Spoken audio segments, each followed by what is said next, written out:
Hello, good evening everyone, good evening, good evening, good evening. I hope I am audible and visible to you guys. क्या मैं आपको बेहतरीन तरह से दिखाई और सुनाई दे रहा हूं?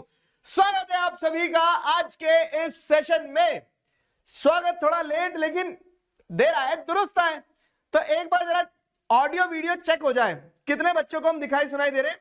घबराना मत, जब कुछ बड़ा करने जाते हैं तो पहले तो चीजें बिगड़ती है। तो ये वही है, थोड़ा सा कह सकते हैं टेक्निकल चीजें हैं, तो थिंग्स विल बी फिक्स्ड सून। पहला दिन, पहली क्लास है आपकी ऐप पे, थोड़े से ग्लिचेस होंगे लेकिन दे विल बी फिक्स्ड। तो have patience, sit back and relax. तो 2 मिनट जरा रुक जाओ, जरा मैं भी देख लूं, मैं तो देख पाऊं चल पा रही कि नहीं है। झन्नाट चल रही है, मैं भी तो अनाथ हूं, मेरे मेरे इसमें क्यों नहीं चल रही है? देखो देखो, मैं मैं पढ़ा रहा हूं इस क्लास में, लेकिन मेरे फोन में ना चले बस। संदीप, तुमने ज्यादा में कोर्स खरीदा है क्या? ब्लैक में लियोगे? तुम्हारे क्लास में कैसे चल गई? हम्म।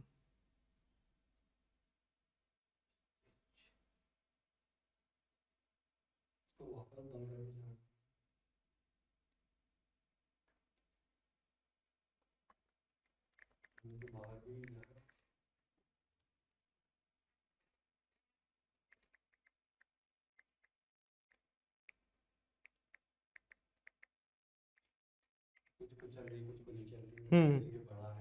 हाँ हाँ, आई आई, सबको आई, रुक जाओ। हमारी टेक टीम लगी हुई है, रुक जाओ।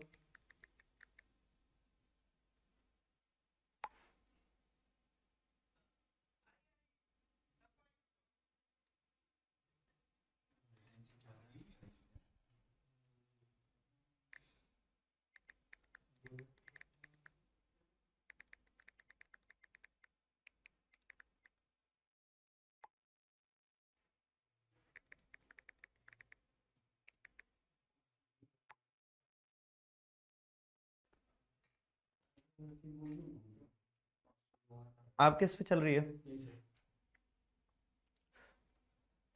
चलो, जितने बच्चे देख पा रहे हैं ये बताओ जरा कमेंट्स में कि आप हमें देख पा रहे हो क्या? रुक गई?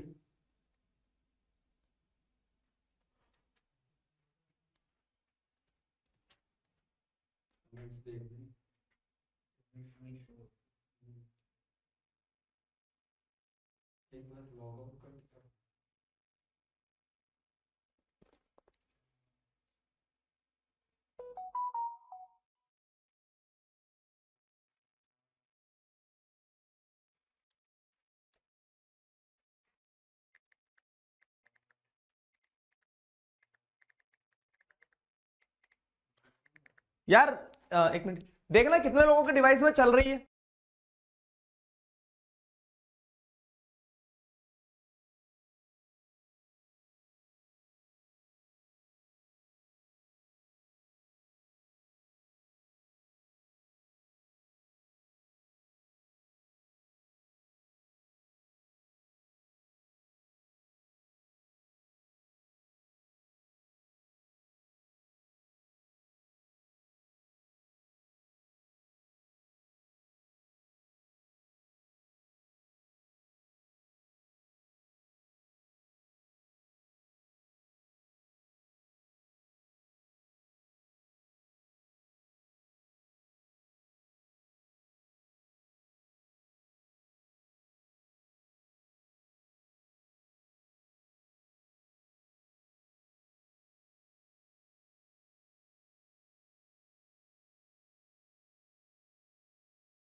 वही चालू करो, लो अब चैट खोलो।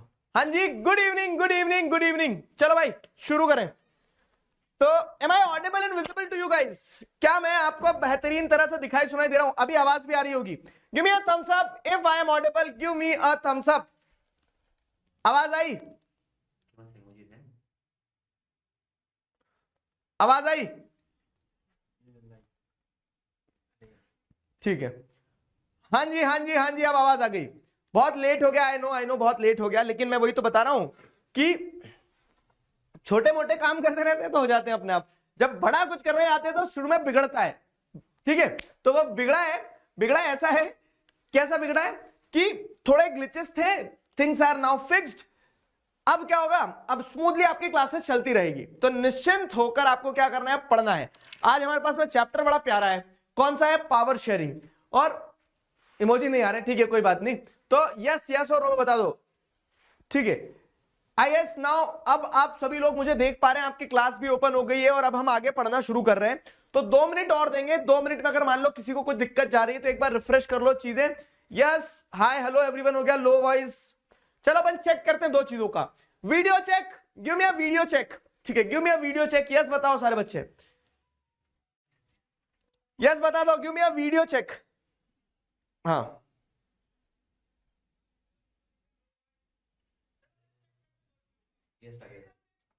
यस आ गया, यस आ गया, यस आ गया, यस आ गया, ठीक है। और ऑडियो चेक में लिख दो ओपी। ऑडियो चेक में लिखेंगे अपन ओपी। ऑडियो चेक में लिखेंगे ओपी। ऑडियो चेक में एक बार ओपी हो जाए। ऑडियो चेक में एक बार ओपी हो जाए। एक बार ऑडियो चेक फिर से, ठीक है?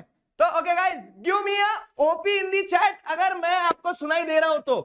Give me a OP in the chat if I am audible. Fine.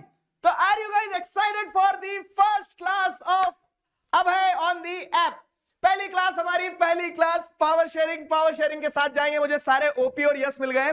तो मूविंग टुवर्ड्स द क्लास, हमारे पास में आज जो चैप्टर है, यस यस ओपी सब आ गया।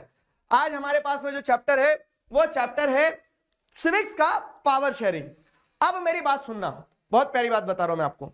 ये जो प्यारा सा चैप्टर है ना, ये प्यारा सा चैप्टर मैं आपको आज इस तरह से पढ़ाऊंगा, ठीक है?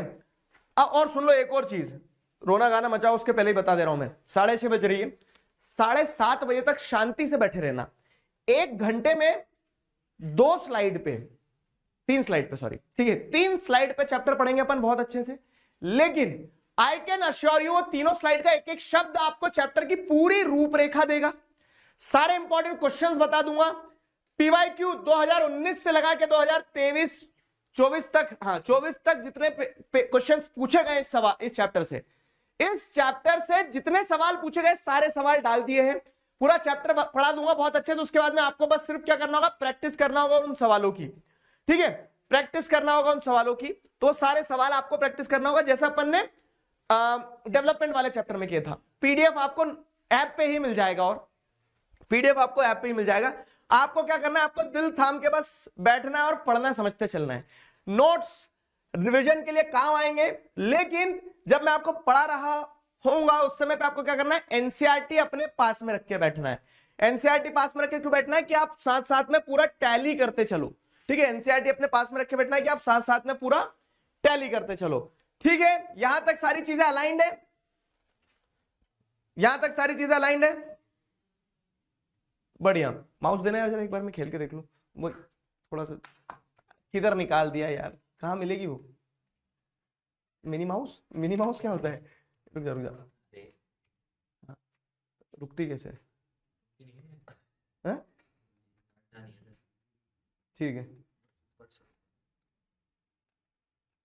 वो भी तो सीखना पड़ेगा ना, ठीक है ठीक है। चलो okay, moving ahead. Power sharing chapter की रूपरेखा समझो सारे बच्चे, चैप्टर की रूपरेखा समझो, ठीक है? अगर चैट बंद कर सकते हो कहीं से, चैट रोक दो अभी के लिए अब, क्योंकि बच्चे इधर ध्यान दे पढ़ाई पे।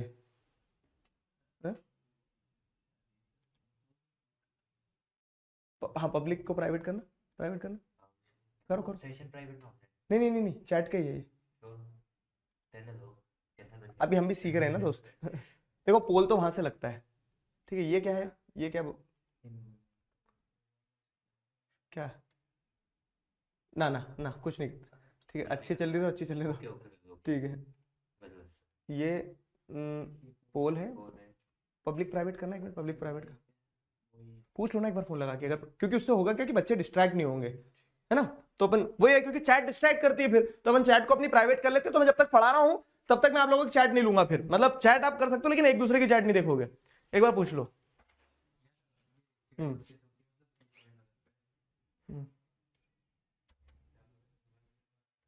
ठीक है, शुरू कर रहे हैं। बस मैं तुम्हें बोल रहा हूं एनसीईआरटी रख लो, 1 घंटा बैठना है प्यार से। आई कैन अश्योर यू कि इससे बेहतर क्रिस्प नोट्स और पूरे चैप्टर का एक फ्लो और सारे क्वेश्चंस 1 घंटे में बहुत अच्छे से करेंगे। जिसने कुछ नहीं पढ़ा है बस पूरे ध्यान से 1 घंटे पढ़ना, पूरे ध्यान से 1 घंटे पढ़ना। हाय दिव्या, प्रद्युम, अनमोल, ईशान, रोबिन, यमन, सारे बच्चे दिख रहे हैं मुझे, सारे बच्चे दिख रहे हैं। हाय हाय, गुड इवनिंग एवरीवन। सिर्फ आपको दिख रही है, बच्चों को दिख नहीं रही है। बच्चों की चैट प्राइवेट है ना, मेरा प्राइवेट है। हाँ ठीक है ठीक है, गुड, अच्छी बात है। तुम क्या करोगे चैट देख के, ठीक है, इधर ध्यान दो। चलो तो शुरू करते हैं। ये और बहुत अच्छी चीज है, ठीक है, ये बहुत अच्छी चीज है। तो अब अपन आगे बढ़ते हैं। देखो क्या है कहानी, 2 स्टोरीज हैं, ठीक है। इस पूरे चैप्टर को, पावर शेयरिंग चैप्टर को बहुत अच्छे से ध्यान से समझते चलना, एनसीईआरटी रखना। पूरे चैप्टर को 2 कहानी की मदद से बताया गया है। क्या है 2 कहानी? वो 2 कहानियां ये है कि बेल्जियम जो है एक कंट्री है, उसके बारे में बताया गया। बेल्जियम कहां है भाई साहब, ठीक है, मैं तो गया ही नहीं बेल्जियम आज तक, ठीक है। तो बेल्जियम जो है, बेल्जियम एक यूरोपियन कंट्री है, छोटा सा देश है। हमारे हरियाणा का जितना क्षेत्रफल है और जितनी पॉपुलेशन है उतना तो क्या बेल्जियम है, छोटा सा यूरोप में, ठीक है। और दूसरा देश जो बताया गया है श्रीलंका। श्रीलंका जानते होंगे जरूर तुम, क्यों? क्योंकि इंडिया का मैप लेने जाते हैं श्रीलंका का फ्री में मिलता है। वही जो एकदम क्या है, एकदम आप जैसे देखोगे तो इंडिया का मैप खत्म होता है और नीचे की तरफ एक सदर्न आइलैंड कंट्री है श्रीलंका, ठीक है। 2 स्टोरीज हैं चैप्टर में, 2 कह सकते हैं 2 कंट्रीज के रेफरेंस से पूरा चैप्टर समझाया गया है। तो इन दोनों स्टोरी में यह बताया गया है कि बेल्जियम में पावर शेयर हुई है और श्रीलंका में पावर शेयर नहीं हुई है। बेल्जियम में जब पावर शेयर हुई है तो वहां पे अकोमोडेशन हुआ है, ठीक है। श्रीलंका में पावर शेयर नहीं हुई है तो वहां पे क्या हुआ, वहां पे मेजोरिटेरियनिज्म हुआ है। भारी भारे 2-3-4 शब्द मार दिए। अब पावर शेयरिंग मतलब क्या है, देखो सिंपल सा कॉन्सेप्ट है कि, और यहां पावर किसके बीच में शेयर करना है, ताऊ जी और चाचा? नहीं, पावर शेयर करना मतलब बेसिकली एक कंट्री है तो कंट्री में गवर्नमेंट जो है अलग अलग लोगों के बीच में, गवर्नमेंट अपने आप में जब अपने रिस्पॉन्सिबिलिटीज और रोल्स को डिफाइन करने लगती है तो वो पावर शेयरिंग होता है। अब बेल्जियम की जब कहानी पढ़ेंगे तो आपको आगे समझ में आएगा कि वहां पावर शेयरिंग हुई, ठीक है। उन्होंने अलग अलग लोगों को अकोमोडेट किया, अकोमोडेट करना मतलब साथ में लाना। लेकिन श्रीलंका में पावर शेयरिंग नहीं हुई थी, वहां अलग अलग जो लोग थे उनको साथ में लाने की कोशिश नहीं की। तो फिर क्या हुआ, वहां पे एक ग्रुप ने क्या किया, डोमिनेट किया। और जब एक ग्रुप डोमिनेट करेगा तो वो हो जाएगा मेजोरिटेरियनिज्म, समझ गए? मतलब व्हेन मेजोरिटी डोमिनेट्स तो वो मेजोरिटेरियनिज्म। तो ये 2 कंट्रीज की कहानी से इस चीज को समझाया गया है, ठीक है। 2 कंट्रीज की कहानी से इस चीज को समझाया गया है। लो वॉइस क्यों लिख रहे बच्चे? सही है, हाँ, बढ़ा लो अपने बाजू के बटन से थोड़ा सा। 2 कंट्रीज के एग्जाम्पल से समझाया गया है, 2 कंट्रीज के एग्जाम्पल से समझाया गया है, ठीक है। 2 कंट्रीज के एग्जाम्पल से समझाया गया है। अगर आगे बढ़े तो कहानी ऐसी कि बेल्जियम वाओ, ठीक है, बेल्जियम में पावर शेयरिंग करी, वहां अकोमोडेशन हुआ, वाओ। लेकिन श्रीलंका छी, क्यों?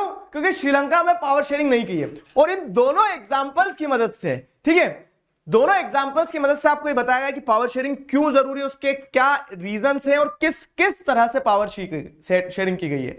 तो अगेन सारे बच्चे, क्या बेल्जियम में पावर शेयरिंग करी, वाओ, ठीक है, श्रीलंका में पावर शेयरिंग नहीं करी, ठीक है। तो वो वाला केस है। वो दोनों एग्जाम्पल से आपको ये समझना है कि बेल्जियम अगर अच्छा है तो क्यों अच्छा है, कैसे उन्होंने पावर शेयर करी, वो अकोमोडेशन। श्रीलंका अगर गलत किया श्रीलंका ने तो वो क्यों किया, कैसे किया, तो वहां पे मेजोरिटेरियनिज्म को समझेंगे। तो ये दोनों एग्जांपल समझेंगे, दोनों एग्जांपल्स के बाद में कंक्लूजन ये निकलेगा कि पावर शेयरिंग क्यों डिजायरेबल है, क्यों जरूरी है और किस किस तरह से पावर शेयर की जाती है। तो अब अगर मैं आपको एक चीज बताऊं, क्या कि इस पूरे चैप्टर में आपको सिर्फ क्या करना है, बेल्जियम के बारे में समझना है 1, श्रीलंका के बारे में समझना है 2। बेल्जियम में अकोमोडेशन हुआ, ये समझना है 3, बेल्जियम में श्रीलंका में मेजोरिटेरिज्म हुआ, ये 4। ठीक है, क्यों पावर शेयरिंग डिजायरेबल है 5, और अलग अलग तरह से पावर कैसे शेयर की जाती 6। मैं तुम्हें लिख के दे सकता हूं, अगर ये 6 टॉपिक क्लियर है तो सारे क्वेश्चंस इन 6 टॉपिक से बनना है। सभी प्रकार से अगर आप देखोगे तो चैप्टर की बाउंड्री इन 6 टॉपिक्स के अंदर ही रहना है। तो ये 6 के 6 टॉपिक के क्रिस्प नोट्स के साथ में क्या एसेंस है वो मैं आपको समझाने वाला हूं। अलाइन यस लिख दो जरा चैट में जल्दी से। ठीक है, चैट में जल्दी से वाव लिख दो वाव लिख दो। ठीक है, चैट में जल्दी से वाव लिख दो। ठीक है, अकोमोडेशन मतलब अभी समझाऊंगा, अकोमोडेशन मेजोरिटेरियनिज्म सब समझाऊंगा, अभी तो मैंने सिर्फ रूपरेखा दी है। ठीक है, and here we have the poll. आ जाओ बेटा, पोल लिख लेते हैं एक बार। मुझे छोड़ के कहां चले गए सारे? अरे पोल कहां से जाएगा इसमें? देखो, we are also figuring out, हमने कुछ टेक्निकल चेंजेस किए हैं ना, तो उसके चक्कर में सीख रहे हैं हम भी। एक सेकंड रुकना बस, इस क्वेश्चन का आंसर बता रहा हूं मैं तुम्हें। संदीप, मैं भी तो आना, तू पोल कहां से ढलता है? पोल ये वो अभी हमने निकाला था ना। क्या पता कुछ गया। कहां चले जाते हो? हेड पोल। हाँ हाँ हाँ ठीक है, क्वेश्चन वो छोड़ो, ऑप्शन हाँ। डाल रहे हो। हम्म, हम्म, ठीक है, क्वेश्चन में भी एक बार लिखना पड़ेगा, रुक जाओ। करेक्ट, हाँ, identify the significant reasons of power sharing among the following options. ठीक है, हाँ बताओ ना, reason of power sharing from the following option. Mic चालू है आपका? क्वेश्चन डालना पड़ेगा, बिना क्वेश्चन के नहीं जाएगा। कुछ भी डाल दो, कुछ भी डाल दो। क्यों लिख दो बस। हाँ जी हाँ जी, देखो जरा पोल आया, चेक करो।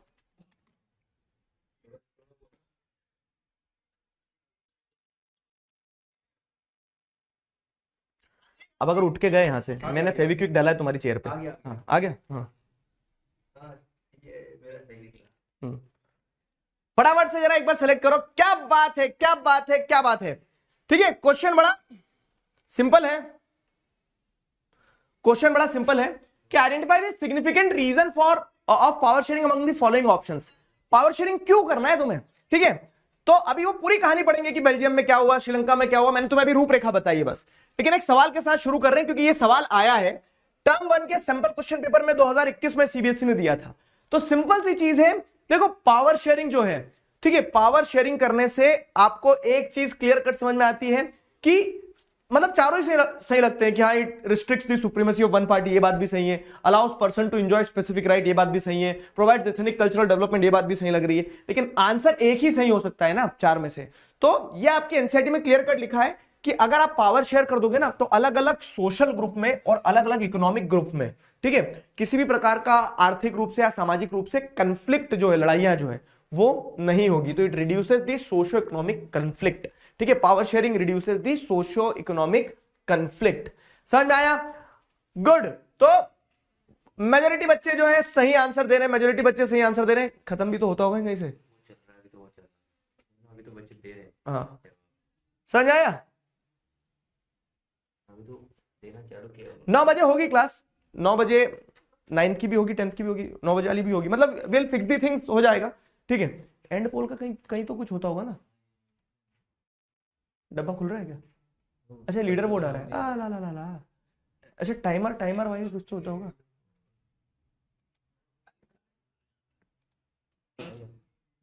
घुमा दिया, पोल पे जाओ वापस। चल रहा है नहीं तो खत्म कहाँ हुआ? नंबर्स नहीं आ रहे ना। अब खत्म हो गया। टाइमर कुछ रहता होगा। लीडर बोर्ड दिखाओ, लीडर बोर्ड खोलो यार। अभी भी पढ़ रहे हैं, वो रहेगा। हाँ, मतलब देखो, मैं वही बोल रहा हूँ, पहली क्लास है, साथ मिलकर सीख जाएंगे। Together we can we will. Yes. तो इसका right answer socio economic conflict है। ओके, तो now let us dive into this now. ठीक है, तो शुरू करते हैं। अभी तक मैंने सिर्फ चैप्टर की रूपरेखा बताई थी तुम्हें। ठीक है, अभी तक मैंने चैप्टर की रूपरेखा बताई थी। एक बार लीडर बोर्ड खोलना तो सही एक बार। ठीक है, रूपरेखा बताई थी।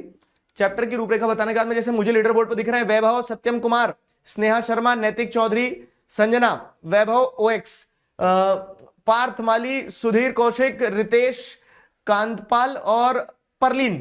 ठीक है, तो these people are on the leader board, ये बच्चे मुझे लीडर बोर्ड पे जगमगाते हुए दिख रहे हैं, गुड फाइन। आगे बढ़ते हैं, अगले टॉपिक की तरफ अब बढ़ते हैं अपन आगे। तो देखो क्या है अगला टॉपिक, बेल्जियम एंड श्रीलंका। तो जैसे अपन ने पढ़ना शुरू किया तो बेल्जियम क्या है। अब बेल्जियम एक देश है, जहां जहां से क्वेश्चन बनते सब बताते चल रहा हूं, कहानी सुना रहा हूं, बेल्जियम की कहानी सुन लो। एक देश है यूरोप में। अब आप जैसे देखेंगे तो बेल्जियम एक ऐसा देश है यूरोप में जहां आपको क्या देखने को मिलता है कि जो क्या कह सकते हैं नीदरलैंड के साथ जिसकी बॉर्डर टच होती है, जिसकी बॉर्डर जैसे अगर आप देखोगे फ्रांस के साथ टच होती है, जिसकी बॉर्डर जैसे अगर आप देखोगे तो जर्मनी के साथ टच होती है, और एक और छोटा देश है लक्समबर्ग, ठीक है। तो 4 कंट्रीज के साथ में इसकी बॉर्डर शेयर होती है और बीच में एक ऐसा देश है बेल्जियम। बेल्जियम जो ये देश है, इस देश में लेकिन अगर आप जैसे देखोगे ना तो जैसे फ्रांस से जहां उसकी बॉर्डर टच होती है, इधर नीचे की तरफ फ्रांस है, फ्रांस से जहां उसकी बॉर्डर टच होती है, तो फ्रांस से सटी हुई बॉर्डर का जो एरिया है, ठीक है, बेल्जियम का जो फ्रांस से सटी हुई बॉर्डर का एरिया है, वो एरिया कौन सा है, वो है फ्लेमिश, वो एरिया है आपका वेलोन, ठीक है, वेलोन रीजन, ठीक है। अब ये जो वेलोन रीजन है ना, वेलोन रीजन ये रेड कलर में दिख रहा है। तो यहां रहने वाले लोग जो है, क्योंकि नीचे फ्रांस है, ऐसा रहता है ना, दिखती बात है, महाराष्ट्र से बॉर्डर टच होता हुआ जो मध्य प्रदेश है, महाराष्ट्र से बॉर्डर टच होता हुआ जो मध्य प्रदेश है, वहां पे मध्य प्रदेश के लोग भी मराठी बोलेंगे, समझ रहे हो। गुजरात से बॉर्डर टच होता हुआ जो मध्य प्रदेश है, वहां पे मध्य प्रदेश के लोग भी गुजराती बोलेंगे, क्योंकि वो बॉर्डर तो हमने पॉलिटिकली बनाई है लेकिन कल्चर तो वहां के लोगों का सिमिलर रहता ही है। तो वही चीज यहां पे भी है कि जैसे है बेल्जियम, लेकिन क्योंकि फ्रांस से बॉर्डर टच हो रही तो वहां के लोग जो वेलोन रीजन में रहते हैं, रेड कलर का जो मार्क आपकी एनसीईआरटी में देखो, वहां पे वेलोनिया वाले रीजन में फ्रेंच स्पीकिंग लोग रहते हैं, ठीक है। कंट्री कौन सा है, बेल्जियम, लेकिन कौन सी भाषा बोल रहे हैं लोग वहां पे, फ्रेंच लैंग्वेज। वहीं आप ऊपर की तरफ अगर जाओगे तो ये जो एरिया है आपका, मतलब जैसे यहां पे ऊपर आपका क्या देखने को मिलता है आपको कि नीदरलैंड है, ठीक है। तो यहां पे डच स्पीकिंग पॉपुलेशन जो है, ठीक है, डच स्पीकिंग पॉपुलेशन जो है वो आपको देखने को मिल जाएगी, ठीक है। यहां पे डच स्पीकिंग पॉपुलेशन आपको देखने को मिल जाएगी, समझ गए। यहां पे आपको डच स्पीकिंग पॉपुलेशन देखने को मिलेगी। तो ऊपर वाला जो फ्लेमिश रीजन है, ये येलो कलर का जो है, इस फ्लेमिश रीजन में डच भाषा बोलने वाले लोग रहते हैं।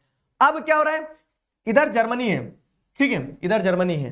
तो आप देखेंगे कि बेल्जियम का एक छोटा सा हिस्सा जहां पे लोग जर्मन लैंग्वेज भी बोलते हैं। बेल्जियम का एक छोटा हिस्सा ऐसा भी है जहां पे लोग क्या करते हैं, जर्मन लैंग्वेज बोलते हैं, ठीक है। बेल्जियम का एक छोटा हिस्सा ऐसा भी जहां पे लोग जर्मन लैंग्वेज बोलते हैं, ठीक है। तो इस तरह से आपको क्या देखने को मिल रहा है कि बेल्जियम के अंदर डच स्पीकिंग पॉपुलेशन भी जो डच भाषा बोल रही है, बेल्जियम के अंदर फ्रेंच स्पीकिंग पॉपुलेशन भी, और बेल्जियम के अंदर जर्मन स्पीकिंग पॉपुलेशन भी है, ठीक है।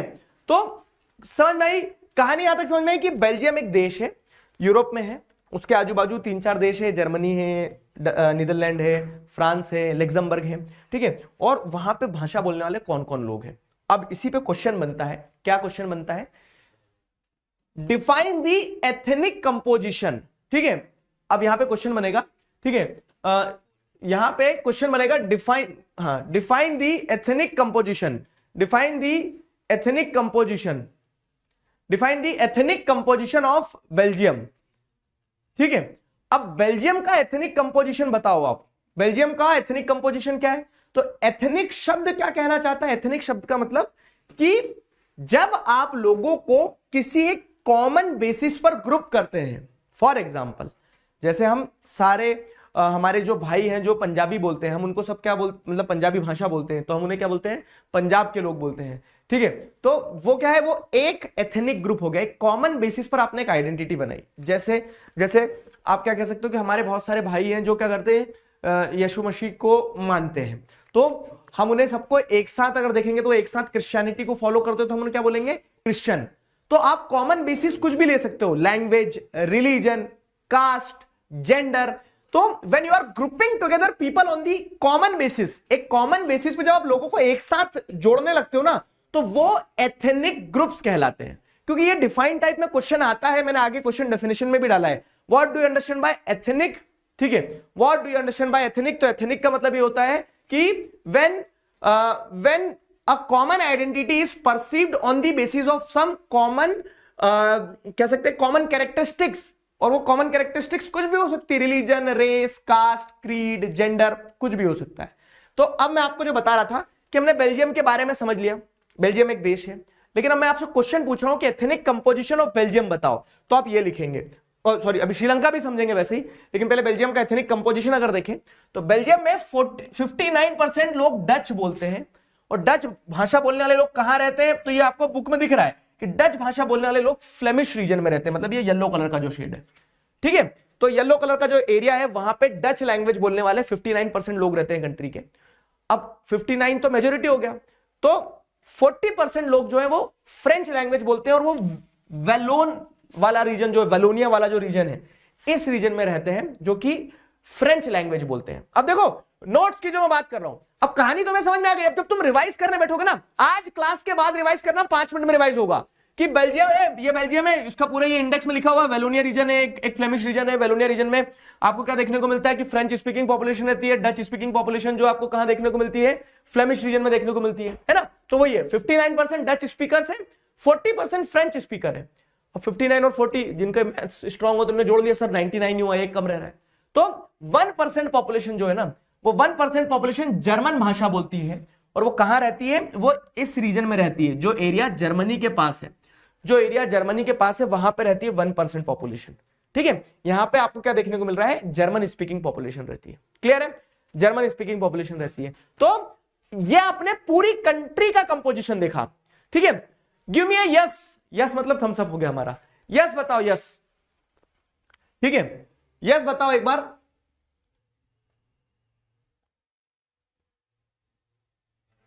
कहां है वो चैट वाली लिंक, चैट वाली लिंक कहां है, भुवन ने दी ना।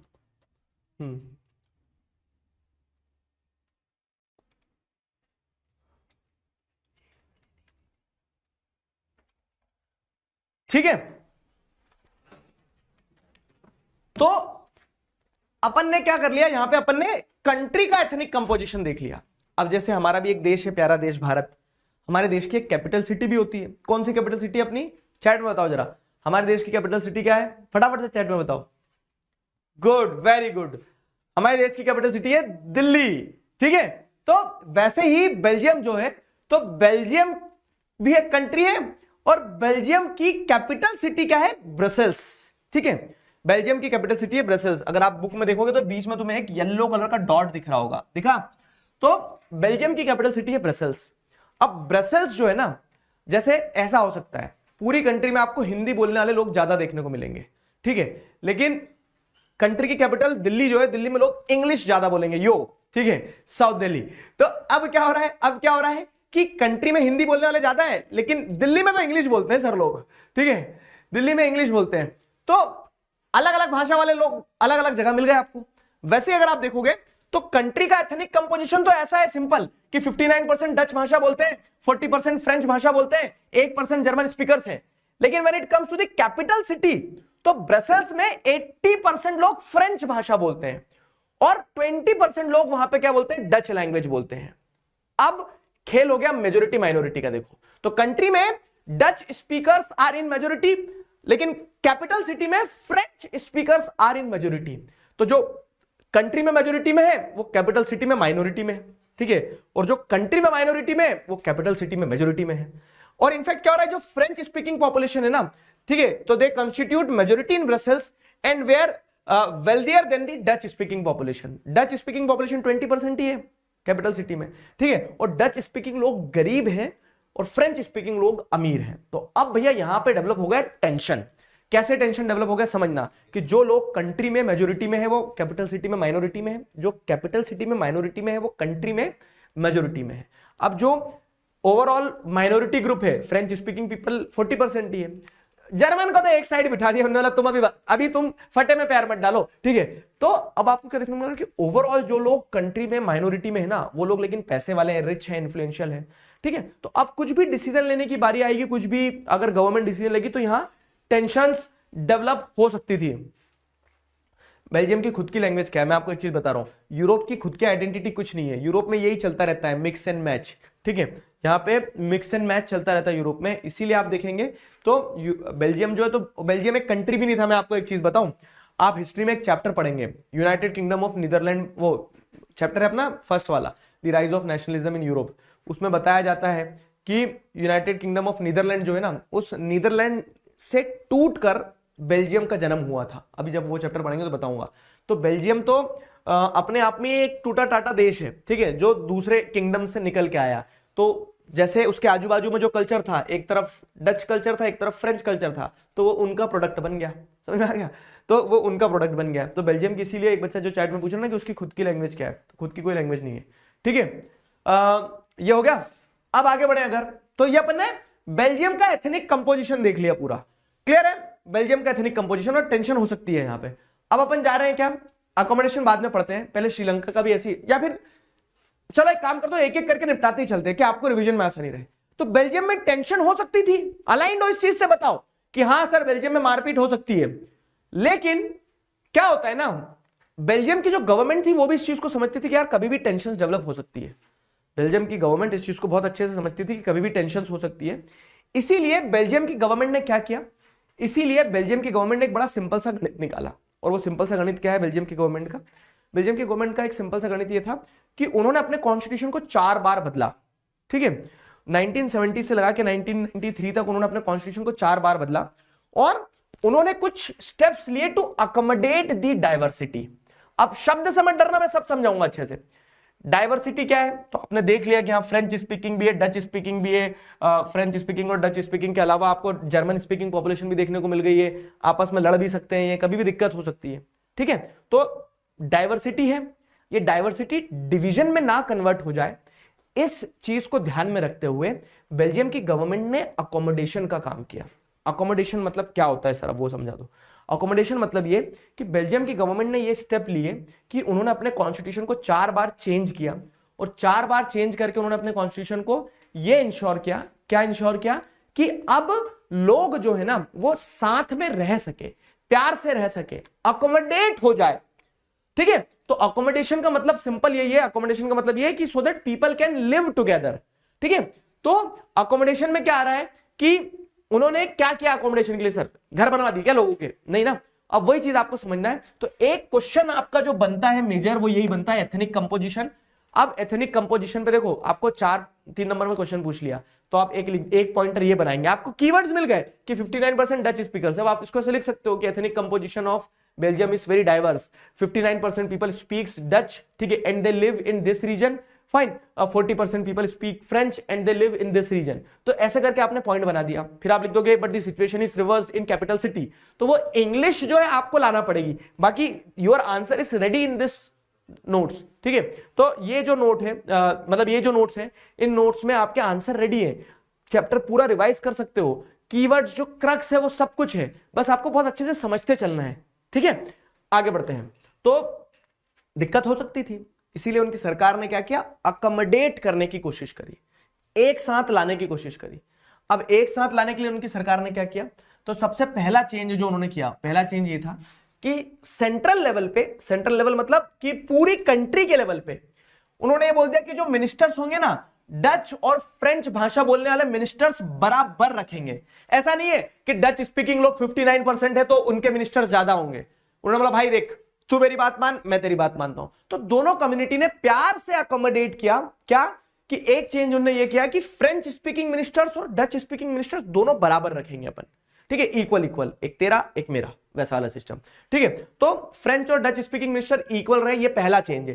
क्या what were the accommodations which took place in Belgium, 3 number का क्वेश्चन पूछ लिया, तो आपको क्लिक होना चाहिए कि अब मैंने आपको एक पॉइंटर दे दिया, अब आप इसका आप रस्सी का सांप बनाओ, ठीक है, च्युइंगम की तरह कंटेंट को आप कंप्रेस और स्ट्रेच कर सकते हो। तो पहला पॉइंट आपका ये जाएगा, ठीक है, the first step towards accommodation was that the central government, that in the central government the number of French and Dutch speaking ministers will be equal. ये उन्होंने पहला चेंज लाए, बन गया ना, कीवर्ड का आंसर बन गया, जादू हो गया। दूसरा क्या है, पावर टू स्टेट्स, दूसरा है पावर टू स्टेट्स। अकोमोडेशन के लिए दूसरी स्टेप जो ली, किसने दूसरी स्टेप जो ली बेल्जियम की गवर्नमेंट ने, वो ये लिया कि उन्होंने बोलते हैं कि स्टेट्स जो है ना वो सेंट्रल गवर्नमेंट के सबऑर्डिनेट नहीं रहेंगे, मतलब स्टेट्स की भी अपनी आइडेंटिटी रहेगी भैया। ऐसा नहीं है कि अगर मान लो, एक एग्जांपल के तौर पे दे रहा हूं मैं, कि डच स्पीकिंग गवर्नमेंट जो है वो क्या कर रही है, वो फ्रेंच स्पीकिंग स्टेट्स के ऊपर डोमिनेशन डाल रही है कि नहीं तुम्हें डच के हिसाब से चलना पड़ेगा, दिक्कत होगी। तो इसके लिए स्टेट्स वर गिवन पावर, मैंने पावर टू स्टेट्स एक कीवर्ड से आपको एक पॉइंट समझाया है, ठीक है। तो states governments were not subordinate to the central government, they had their own power, ठीक है, to carry out their businesses, ठीक है, वो अपना अपना काम कर सके, इसके लिए स्टेट्स को अपनी खुद की पावर दी, they were not subordinate to the central government. समझ में आ गया? ये दूसरा अकोमोडेशन हुआ। तीसरा अकोमोडेशन क्या है? अब जब आपने फ्रेंच और डच स्पीकिंग मिनिस्टर बराबर बराबर रखे, बराबर बराबर कहां रखे? सेंट्रल गवर्नमेंट में। तो वैसे ही जो कंट्री की कैपिटल सिटी थी ना ब्रसेल्स, जहां पे फ्रेंच मेजोरिटी में थे और डच माइनॉरिटी में थे, और कंट्री में डच मेजोरिटी में थे और फ्रेंच माइनॉरिटी में थे, तो उन्होंने बोला जब सेंट्रल लेवल पे मिनिस्टर बराबर हैं, तो जो ब्रसेल्स की कैपिटल सिटी रहेगी, जैसे दिल्ली, तो दिल्ली में आम आदमी पार्टी की गवर्नमेंट है और कंट्री में बीजेपी की गवर्नमेंट है। समझ गए? तो वैसे अगर आप देखोगे तो यहां क्या है, कंट्री में भी उन्होंने बराबर बराबर मिनिस्टर रखे, फ्रेंच और डच के दोनों के, और जो कैपिटल सिटी है वहां पे भी उन्होंने बराबर बराबर रखे, ठीक है। तो ब्रसेल्स हैव सेपरेट गवर्नमेंट, ठीक है, जो कैपिटल सिटी की सेपरेट गवर्नमेंट बनी, और वहां पे भी फ्रेंच और Dutch speaking minister should be equal. वाह, क्या राम राज्य है यहाँ पे, है ना, सब कुछ प्रेम भाव से चल रहा है।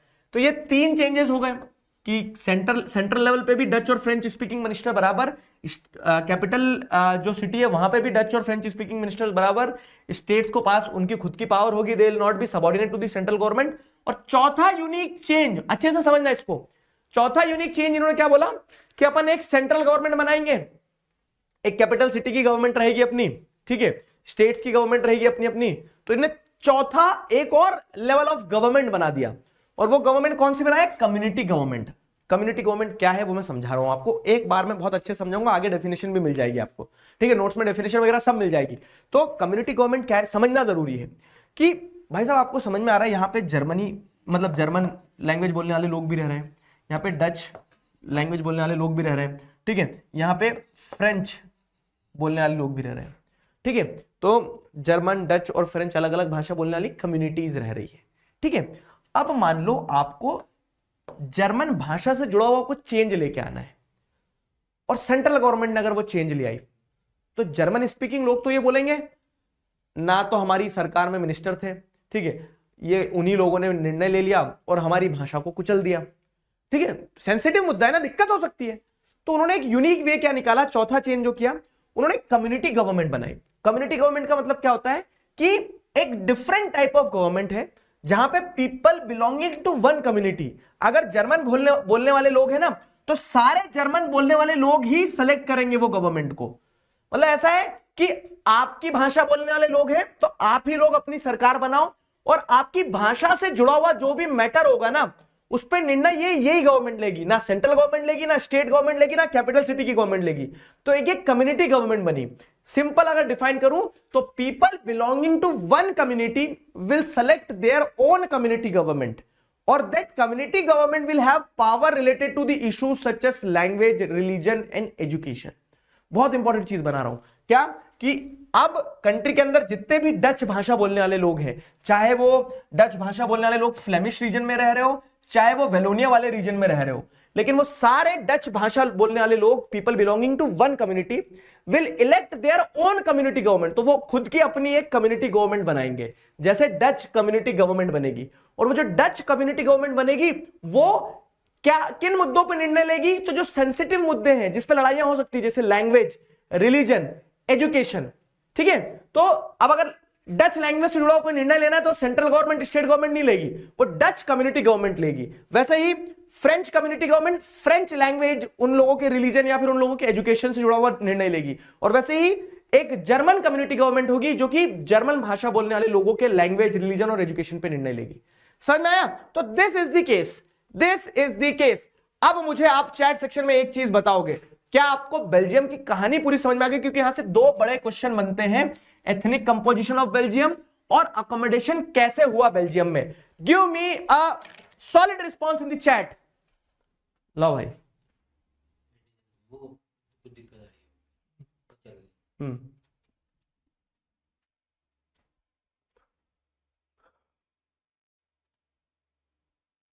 ठीक है,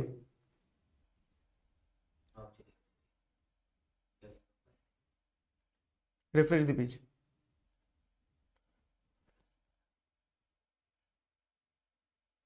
वेरी गुड, बहुत बढ़िया। कम्युनिटी गवर्नमेंट एक बार और समझा दूं? ठीक है बेटा, समझा रहा हूं उनको, ठीक है। और बताओ क्या क्या दिक्कत गई? कम्युनिटी गवर्नमेंट मतलब सिंपल सी चीज है, people belonging to one community, मतलब अगर एक भाषा बोलने वाले लोग हैं तो एक भाषा बोलने वाले लोग अपनी खुद की एक कम्युनिटी गवर्नमेंट बनाएंगे। तो सारे डच लोग, जैसे इसको अगर इंडिया के कंटेक्स्ट में समझाऊं कि हम अगर इंडिया में ऐसा सिस्टम ले आए कि एक रिलीजन की एक गवर्नमेंट बनाओ, तो सेंट्रल लेवल की गवर्नमेंट होगी, स्टेट लेवल की गवर्नमेंट होगी, डिस्ट्रिक्ट लेवल की गवर्नमेंट होगी, वो तो ठीक है।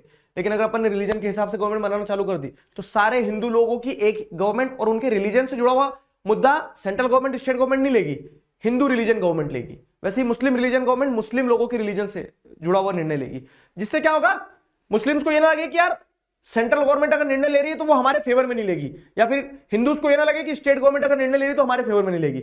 आपके रिलीजन से जुड़े मुद्दे पे निर्णय लेने के लिए आपकी रिलीजन गवर्नमेंट अलग ही बना देते हैं। तो ऐसा कुछ अगर इंडिया में होता है तो वो कम्युनिटी गवर्नमेंट ने किया था बेल्जियम में। समझ पा रहे हो, एग्जांपल से दिया मैंने तुम्हें, इंडिया में कोई रिलीजन गवर्नमेंट नहीं होती है, ठीक है। तो community government was a type of government जहां पे people belonging to one language community will elect their own community government, और उस कम्युनिटी गवर्नमेंट का काम क्या होगा, that community government will take the decisions on the basis of, that community government will take the decisions on the basis of what, on the basis of language, religion and education. ठीक है, done done done, बताओ जरा फटाफट chat में बताओ, clear है? शाबाश, yes yes yes yes yes, बेहतरीन।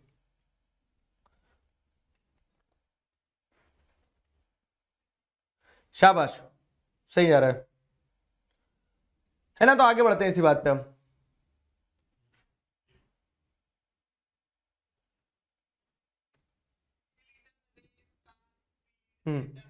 ठीक है ठीक है, ब्रह्मास्त्र बेटा आ जाएगा, ठीक है।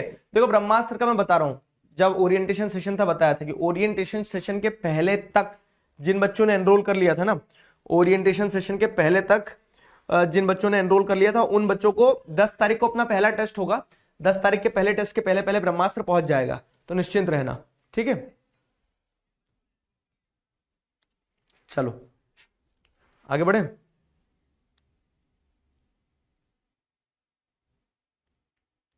चलो ठीक है, यस यस यस, मुझे तुम्हारी चैट दिख रही है, ठीक है। इसलिए तो मैं बताया, जैसे कुछ बच्चे ब्रह्मास्त्र का पूछ रहे हैं, छुट्टी मैं मारूंगा, ऐसा मारूंगा अभी, छुट्टी बताओ। आज अपनी क्लास लेट चालू है ना बाबू, इसीलिए थोड़ा सा आगे पीछे हो गया टाइमिंग, 9 बजे आपकी क्लास होगी। अभी इसको अपन आगे धक्का देते हैं, ये बेल्जियम वाला केस पूरा पढ़ लिया अपन ने। अब आ जाओ श्रीलंका, इंडिया का मैप लेने जाते हैं, श्रीलंका का फ्री में मिलता है, ठीक है। तो इसके लिए इंडिया में आपको श्रीलंका के बारे में थोड़ा सा पढ़ाया जाएगा, समझ में आया? तो अब श्रीलंका की अगर हम बात करें तो जैसा एथनिक कंपोजिशन, एथनिक मतलब क्या है कि जब आप कॉमन बेसिस, वो रिलीजन, लैंग्वेज, कास्ट, जेंडर कुछ भी हो सकता है, कॉमन बेसिस पे एक ग्रुप बना देते हो तो वो एथनिक ग्रुप होता है, ठीक है। तो वैसे ही एथनिक ग्रुप आपको श्रीलंका में भी देखने को मिलेगा। श्रीलंका में थोड़ा कॉम्प्लेक्स है। कैसे कॉम्प्लेक्स है कि भाई साहब यहाँ पे सिन्हाला लैंग्वेज बोलने वाले लोग हैं, ठीक है, और ये मेजोरिटी में, इनके पास प्रचंड बहुमत है। जैसे बेल्जियम में तो थोड़ी मेजोरिटी गड़बड़ गड़बड़ सी थी कि 59-40 का रेशियो था, बहुत ज्यादा डिफरेंस नहीं था। लेकिन यहाँ पे सिन्हाला लैंग्वेज बोलने वाले लोग 74% है, ठीक है। सिन्हली भाषा जो होती है वो भाषा बोलने वाले लोग 74% है, ठीक है। और ये बुद्धिज्म रिलीजन को प्रैक्टिस करते हैं, तो अधिकतर Sinhala speakers are Buddhist. Clear हो गई, एक चीज समझ में आ गई, ठीक है, एथनिक कंपोजिशन में। प्लस 18% लोग जो है यहाँ पे, ठीक है, 18% लोग जो है वो कौन सी भाषा बोलते हैं? तमिल भाषा बोलते हैं, ठीक है, इल्ले। तो अब तमिल में भी क्या है, तमिल में भी 2 कैटेगरी है, ठीक है। जैसे अगर मैं बताऊं कि श्रीलंका का कंपोजिशन अपन समझना शुरू कर रहे हैं, तो श्रीलंका में क्या होगा, 74% लोग क्या बोल रहे हैं भाई साहब? सिन्हाला लैंग्वेज, ठीक है, सिन्हाला, सिन्हली लैंग्वेज होती है, तो सिन्हाला स्पीकर्स है, and these people are Buddhist, ठीक है, बुद्धिस्ट है ये लोग। फिर क्या है, 18% लोग जो है, 18% कौन सी भाषा बोलते हैं? तमिल, ठीक है। तो 18% Tamil speakers in the chat एक बार इल्ले हो जाए, ठीक है। तो तमिल स्पीकर्स हैं 18%, लेकिन ये 18% में भी बाइफर्केशन है। कैसा बाइफर्केशन है पता है? कि 18% में से 5% तमिल भाषा बोलने वाले लोग कौन है? जो कि इंडियन तमिल्स हैं। और 13% तमिल भाषा वाले बोलने वाले लोग कौन है? ये है श्रीलंकन तमिल्स। अब ये क्या हो गया सर, इंडियन तमिल, श्रीलंकन तमिल? आसान भाषा में समझाता हूं। क्या होता है ना, ये श्रीलंका है, यहीं ऊपर हमारा प्यारा देश भारत है, ठीक है। तो और जब आप ऊपर से कूदते तो कहां जाते हो? नीचे। तो यहां से जो तमिलनाडु से लोग कूदे थे वो श्रीलंका में पहुंच गए थे। अब तुम हंस रहे होंगे, हंसने वाली बात नहीं, सही बात यही है।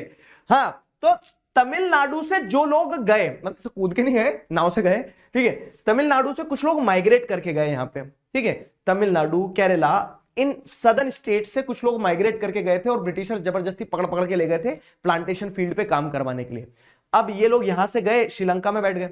श्रीलंका में जाके जब बैठे तो श्रीलंका में उन्होंने अपना घर परिवार वहीं बसा लिया, उनके बच्चे पोते पाती सब वहीं पे हुए। तो क्या देखने को मिल रहा है कि बच्चे को तो ये लगेगा ना जो श्रीलंका में पैदा हुआ कि मेरी मातृभूमि तो श्रीलंका ही है, लेकिन उनके फोर फादर्स कहां से आए थे? इंडिया से आए थे। तो इसीलिए तमिल भाषा बोलने वाले वो लोग जो इंडिया से ब्रिटिशर्स के टाइम पीरियड में माइग्रेट करके गए थे उन्हें इंडियन तमिल कहा गया। और जो ओरिजिनली श्रीलंका के ही थे, ठीक है, जो ओरिजिनली श्रीलंका के ही थे वो श्रीलंकन तमिल्स कहलाए।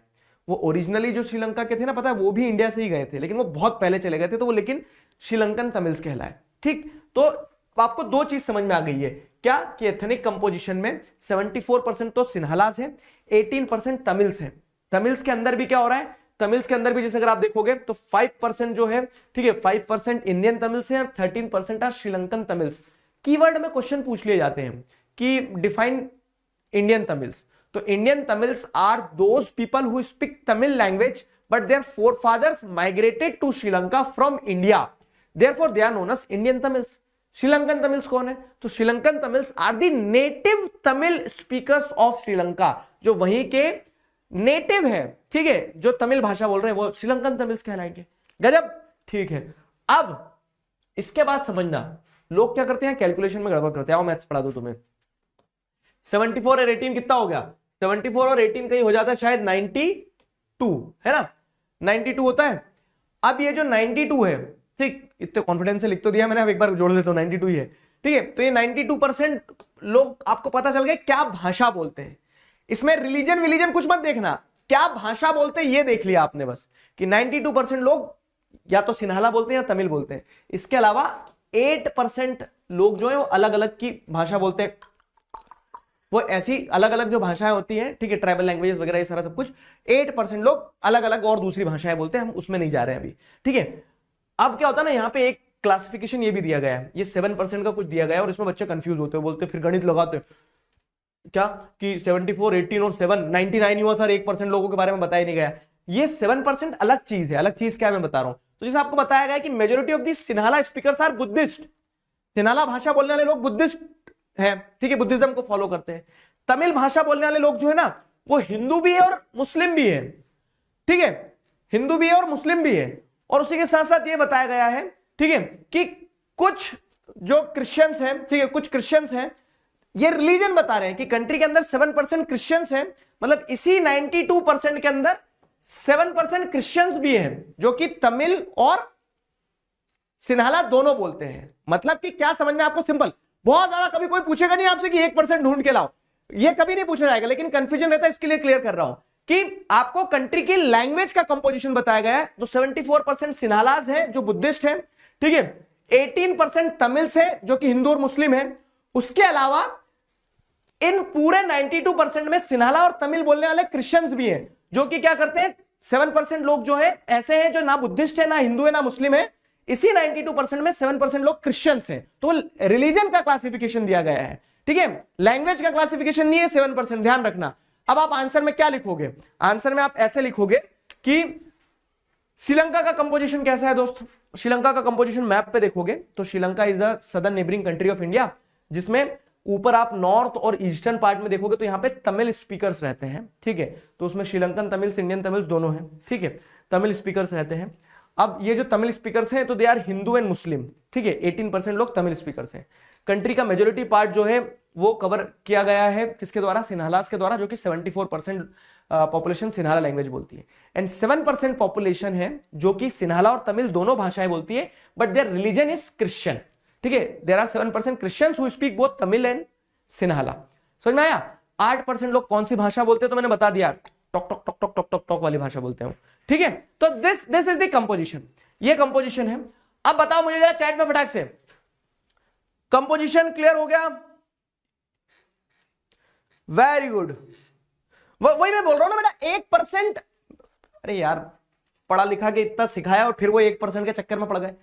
मैं आपको बता रहा हूं ये 7% रिलीजन का कंपोजिशन दे रहे हैं कि 7% लोग क्रिश्चियंस हैं जो कि सिन्हाला और तमिल भाषा बोलते हैं। तो 92 के अंदर ऑलरेडी 7% लोग हैं, जो 8% कम पढ़ रहा है तो 8% लोग और अदर लैंग्वेजेस बोलते हैं, ऐसा, ठीक है। तो एथनिक कंपोजिशन में majority are Sinhala speakers who are Buddhist in majority, ठीक है। फिर there are 18% Tamils who are Hindus and Muslims, लेकिन उसके अलावा क्रिश्चियन लोग भी हैं जो कि क्रिश्चियन लोग दोनों भाषाएं बोल रहे हैं। 7% पॉपुलेशन अराउंड, इस 92% में अराउंड 7% पॉपुलेशन है जो कि सिन्हाला और तमिल दोनों बोलती है। समझ में आ गया? Please explain this point again, explain, ठीक है, ठीक है, गॉट इट। इसको कट करके फिर से चालू करके देखो एक बार। यस यस यस, हाँ बढ़िया। मैं दूं क्या एक लिंक तुम्हें? पासवर्ड 917 तुम्हारे किसी काम करे, तुम क्या करोगे पासवर्ड का?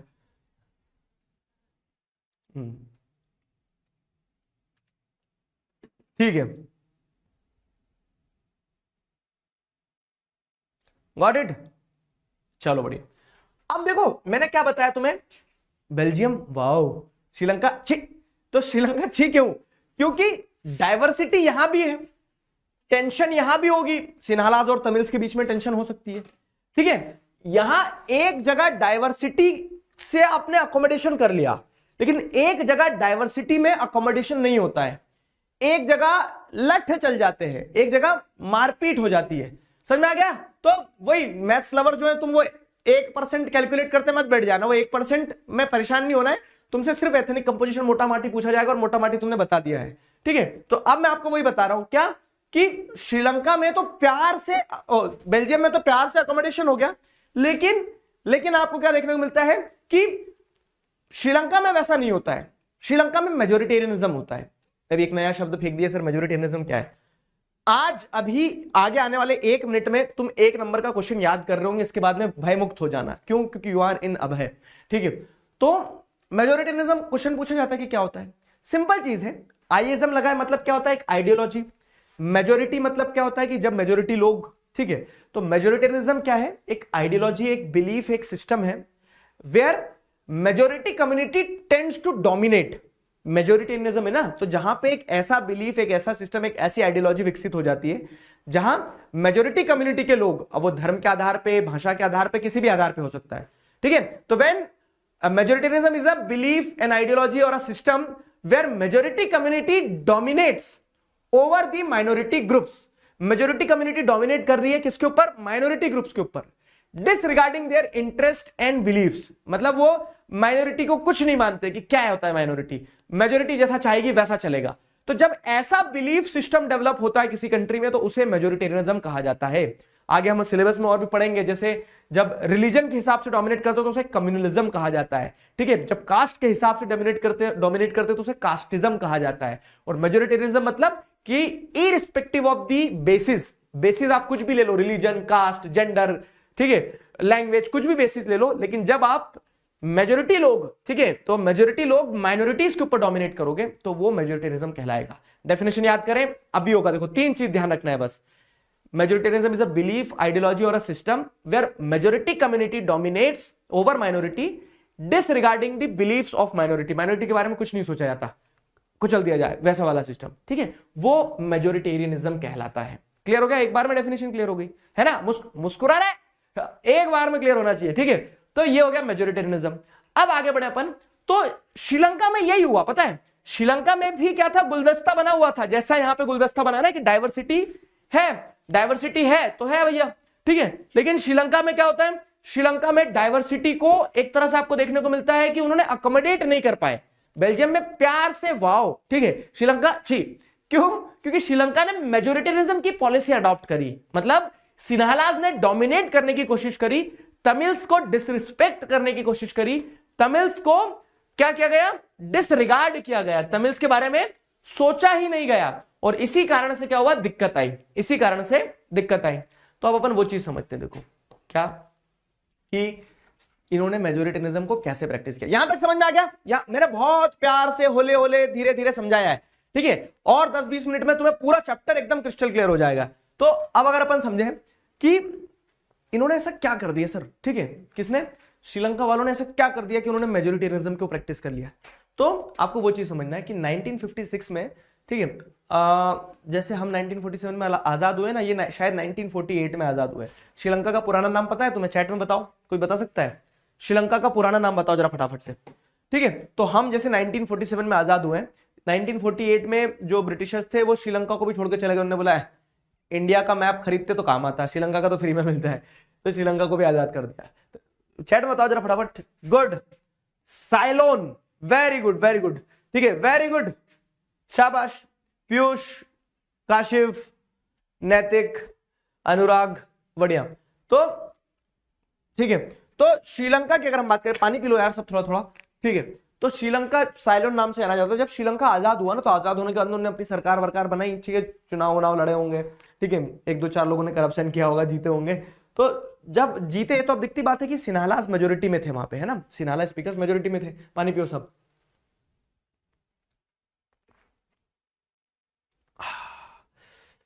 ऐसे जब बहुत देर तक पानी ना पियो, फिर ऐसे जब वो नली के रास्ते उतर के जाता है, ठीक है, आपके पेट तक जाता है, तो जो HCl का कंसंट्रेशन है वो जब डाइल्यूट होता है, ठीक है, तो आपका पेट भी बोलता है अंदर से, मालिक कृपा हो गई मालिक आपकी, नहीं तो ये HCl मेरे अंदर की स्किन को जला रहा था, ठीक है।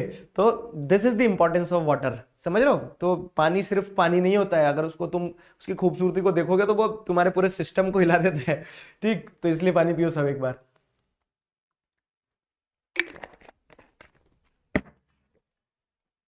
ऐसा पढ़ाया तुम्हारे साइंस टीचर ने तुम्हें? साइंस पढ़ोगे मैं, खा जाओ नौकरी, ठीक। तो मेजोरिटेरिज्म की अगर हम बात करें, मेजोरिटेरिज्म की अगर हम बात करें तो 1956, ठीक है, 1956 का एक एक्ट पास होता है। सिन्हाला गवर्नमेंट जो है एक लॉ लाती है, और उस लॉ के तहत वो कुछ 4-5 चेंजेस कर देते हैं कंट्री में। और वो 4-5 चेंजेस क्या होते हैं पता है? सबसे पहले 1956 के एक्ट के तहत सिन्हाला ने, मतलब जो सिन्हाला गवर्नमेंट थी, सिन्हाला मेजोरिटी गवर्नमेंट, उन्होंने सिन्हाला लैंग्वेज को ऑफिशियल लैंग्वेज, देखो ये आंसर के सारे पॉइंटर्स हैं। अब क्वेश्चन कैसा भी पूछ ले जाए आपसे कि how majoritarianism was practised in India, what were the steps taken, नहीं इंडिया नहीं सॉरी, ठीक है, how majoritarianism was practised in Sri Lanka, explain in points. या फिर ऐसा पूछ लेगा कि what were the steps taken by the Sri Lankan government which alienated the Tamils, what were the reasons behind the civil war, ऐसा क्या कर दिया श्रीलंका में कि जिससे मेजोरिटेरिज्म को प्रैक्टिस किया गया। किसी भी तरह से सवाल पूछा जाए, पॉइंटर्स हमारे यही जाएंगे, देखो आंसर यही है। तो 1956 का एक एक्ट पास करती है सिन्हाला जो मेजोरिटी गवर्नमेंट थी, और अकॉर्डिंग टू दैट एक्ट, ठीक है, सिन्हाला लैंग्वेज को उन्होंने ऑफिशियल लैंग्वेज की तरह रिकॉग्नाइज कर लिया कि तमिल वमिल क्या होती है भाषा इल्ले, ठीक है, उन्होंने बोल दिया कि सिन्हाला लैंग्वेज ही चलेगी कंट्री के अंदर, ठीक है। इससे बुरा लगा तमिल्स को, दिखती बात है लगा होगा, ठीक है। तो एक चीज तो ये करी कि सिन्हाला को as a official language recognise कर लिया गया, सिन्हाला लैंग्वेज को। Tamils were disregarded. अब यहां पे 2-3 शब्द है, शब्दों से मत डरना कभी भी, ठीक है, डिक्शनरी खोल लिया करना, बाकी मैं समझा रहा हूं। सिन्हालास वर डिसरिगार्डेड मतलब, तमिल्स वर डिसरिगार्डेड मतलब क्या है कि जब आप सिन्हाला लैंग्वेज को ऑफिशियल लैंग्वेज का दर्जा दे रहे हो, तो तमिल्स ये बोलेंगे हमें क्या नदी में से उठा के लाए थे क्या, हम भी तो इसी माटी के बच्चे हैं, ठीक है, हमारी भाषा को भी तो इंपॉर्टेंस दिया जाए, मैं भी तो अनाथ हूं, ठीक है। तो उस तरह से क्या है कि तमिल्स फेल्ट एलिनिएटेड, ठीक है, they felt they were disregarded, उन्हें लगा कि यार कोई इज्जत ही नहीं है, उस टाइप से उनको लगा, ठीक है। And this created a feeling of distrust, ठीक है, this created a feeling of distrust मतलब क्या है कि इससे अब दोनों कम्युनिटीज के बीच में टेंशन हुआ। और भी कुछ कुछ कह सकते हैं ना उन्होंने कांड किए थे। क्या किया, जैसे सिन्हाला लैंग्वेज को उन्होंने ऑफिशियल लैंग्वेज का दर्जा दे दिया। यूनिवर्सिटी वगैरह में आपको क्या देखने को मिलता है कि पोजीशंस जो थी ना वो मतलब सीट्स रिजर्व करती सिन्हालास के लिए, कि जॉब में पहले सिन्हालास को मिलेगा, एजुकेशन पहले सिन्हालास को मिलेगा। And this whole episode created a feeling of alienation, the distrust among the communities was increased, distrust बड़ा, फीलिंग ऑफ एलिनिएशन आई, ठीक है। और इसी के चलते क्या है, जो तमिल्स थे ना, तमिल्स ने बोला कि नहीं रहना हमें भी तुम्हारे साथ अगर ऐसा चलेगा तो जो शुरुआत में तमिल्स राइट्स मांग रहे थे, तो उन्होंने बोल दिया कि अब अधिकार नहीं चाहिए, अब तो हम क्या लेंगे, जायदाद में हिस्सा लेंगे। तो तमिल्स ने ये बोला कि तमिल्स का ऐसा सिस्टम था, तमिल्स कंट्री के नदर्न पार्ट में और ईस्टर्न पार्ट में थे। मैप पे समझ में आ रहा है, तमिल्स जो थे कंट्री के नदर्न पार्ट और ईस्टर्न पार्ट में रहते थे। तो तमिल्स ने अपनी डिमांड उठाई, क्या, they call for a creation of independent Tamil इलम बाय तमिल्स। उन्होंने बोल दिया कि अब हमें अपना खुद का आजाद देश चाहिए रहेगा, अब हमें खुद का अपना आजाद देश चाहिए रहेगा, इंडिपेंडेंट तमिल एलम, ठीक है, एलम मतलब तमिल भाषा में एलम यानी कि घर होता है, ठीक है। तो एलम आओ कभी, घर आओ कभी, वैसा वाला सिस्टम है ना। तो एलम, तमिल एलम मतलब क्या कि तमिल लोगों का अपना खुद का घर हो। श्रीलंका में सिन्हालास को अलग कर दो, तमिल्स को अलग कर दो। अब हुआ क्या, इतनी आसानी से तुम्हें लग रहा था कि सिन्हालास घर दे देंगे उनको, उनका खुद का अलग कर देंगे, देश के दो हिस्से हो जाएंगे, नहीं। तो तमिल्स वायलेंट होते जा रहे थे, अब मारधाड़ करने लगे थे कि सिन्हालास हमारे साथ गलत कर रहे हैं तो हम भी अब हथियार उठा लेंगे, और सिन्हालास उनको राइट्स देना चाह नहीं रहे थे। तो तमिल्स और सिन्हालास के बीच में कन्फ्लिक्ट्स हुए, ठीक है। समझ में आ रहा है ना? देखो पूरी पोजीशनिंग समझा रहा हूं मैं आपको। मेजोरिटेरिज्म कैसे प्रैक्टिस की गई, 1956 का एक्ट। क्वेश्चन ऐसा ही बन सकता है कि what were the changes introduced in the 1956 act. तो सिन्हाला लैंग्वेज को ऑफिशियल लैंग्वेज रिकॉग्नाइज कर लिया, रिजर्वेशंस वगैरह में सिन्हालास को प्रेफरेंस देने लगे, जॉब्स वगैरह में पहले सिन्हालास को प्रेफरेंस देने लगे, and this created the feeling of alienation. इससे तमिल्स जो है वो रूठ गए, इससे तमिल्स जो है वो नाराज हो गए, इससे तमिल जो है वो नाराज हो गए। समझ में आया? इससे तमिल जो है वो नाराज हो गए, and this created a feeling of distrust among the Tamils, ठीक है। तमिल्स के बीच में एक फीलिंग ऑफ डिस्ट्रस्ट आ गई, और आगे बढ़े। अब आगे बढ़े तो हमें यहां पे समझ में आता है। तो इसके चलते तमिल्स ने क्या किया, तमिल्स ने बोला कि बहुत हो गया, हथियार उठाते हैं। तो जब तमिल और सिन्हाला आपस में लड़ रहे थे ना, तो जो सिचुएशन डेवलप हुई, उस सिचुएशन को सिविल वॉर कहा जाता है। सिविल वॉर पे क्वेश्चन आ जाता है, सिविल वॉर क्या है? सिविल वॉर सिंपल सी चीज है कि तमिल्स इनके ऊपर आरोप लगा रहे थे, सिन्हालास के ऊपर, सिन्हालास तमिल्स के ऊपर आरोप लगा रहे थे, और इस आरोपण में क्या हुआ, मारपीट मच गई। तो सिविल वॉर क्या है? वॉर तो वॉर होती, लड़ाई। सिविल मतलब क्या है कि जब कंट्री के सिविलियंस, देश के अंदर ही लोग लड़ रहे हैं। हमें चिंता होती है क्या कि पाकिस्तान से लड़ना पड़ सकता है, चाइना से लड़ना पड़ सकता है, लेकिन अगर देश के अंदर ही लोग लड़ बैठेंगे तो उस वॉर को हम सिविल वॉर कहेंगे। ठीक है। कैप्टन अमेरिका वाली जो सिविल वॉर थी वो भी यही है। क्यों? क्योंकि उसमें आप देखो ना, आपस में एवेंजर लड़ बैठे, थैनोस को बाद में निपटेंगे, पहले अपन लड़ लें। तो वो जो एक कैप्टन अमेरिका सिविल वॉर करके एक जो मूवी है, तो सिविल वॉर का कॉन्सेप्ट ये है कि जब लोग आपस में लड़ बैठे अंदर के अंदर ही, तो कंट्री के अंदर जब व्हेन, आंसर में मत लिख के जाना, हमारे सर ने बताया captain America civil war. Civil war is a situation when people inside the country, different communities with in the country starts fighting on various issues. समझ में आया? तो वो सिविल वॉर कहलाता है। Got it? तो ये हो गया भाई साहब आपका मेजोरिटेरियनिज्म, और majoritarism leads to civil war in Sri Lanka. अब मुझे ये बताओ, क्या आपको दोनों कहानी, सांस ले लूं पानी पी लूं, क्या आपको दोनों कहानियां एकदम क्रिस्टल क्लियर है? बताइए। 60% of the chapter is this only. Question 4 बता रहा हूं मैं आपको, यहां से 6 क्वेश्चन बताए थे ना, 6 में से 4 क्वेश्चन आपके क्लियर हो गए हैं। बेल्जियम का कंपोजिशन, श्रीलंका का कंपोजिशन। बेल्जियम ने प्यार मोहब्बत से अकोमोडेशन कैसे किया, श्रीलंका ने प्यार मोहब्बत क्यों नहीं कर पाया, मेजोरिटेरिज्म कैसे प्रैक्टिस किया। ठीक है। ये 4 क्वेश्चन के अलावा और अगर क्वेश्चन आ, मतलब ये 4 टॉपिक से 4 क्वेश्चन के अलावा क्वेश्चन आ जाए, ये मूछे कटवा देंगे दिगराज सर। ठीक है, बड़ी तो हो जाने दो पहले। तो क्लियर हुआ ये 4 टॉपिक्स? बताओ फटाफट से चैट में बताओ जरा। यस यस यस यस की आग लग जाना चाहिए चैट में। Very good. What do you guys think? शाबाश। क्लियर हुआ? बताओ जी। क्लियर है?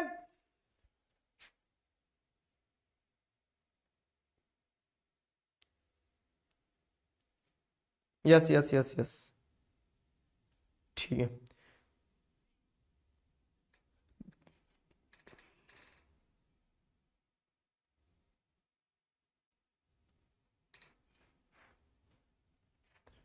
ठीक है, बढ़िया। कोई दिक्कत, कोई परेशानी? डेफिनेशन दूंगा ना मैं, जो बच्चा लिख रहा है हिरल, ठीक है, डेफिनेशन दूंगा मैं।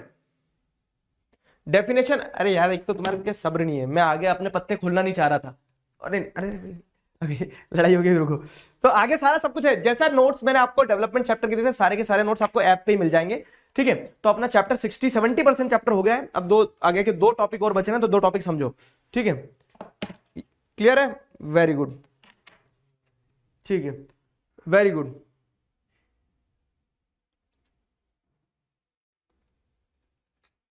जो आप ये डॉक्यूमेंट वाला सेक्शन, डाउनलोड वाला सेक्शन देखते हो ना, मतलब क्लास के बाद में क्लास डाउनलोड, देखो फीचर देखो, क्लास की रेटिंग दे सकते हो आप। देखो सुनो मेरी बात, मेरी क्लास की रेटिंग ऐसे मत बिगाड़ के चल जाना कि सर ये शुरू में चालू क्यों नहीं हुई थी, 1 स्टार लो।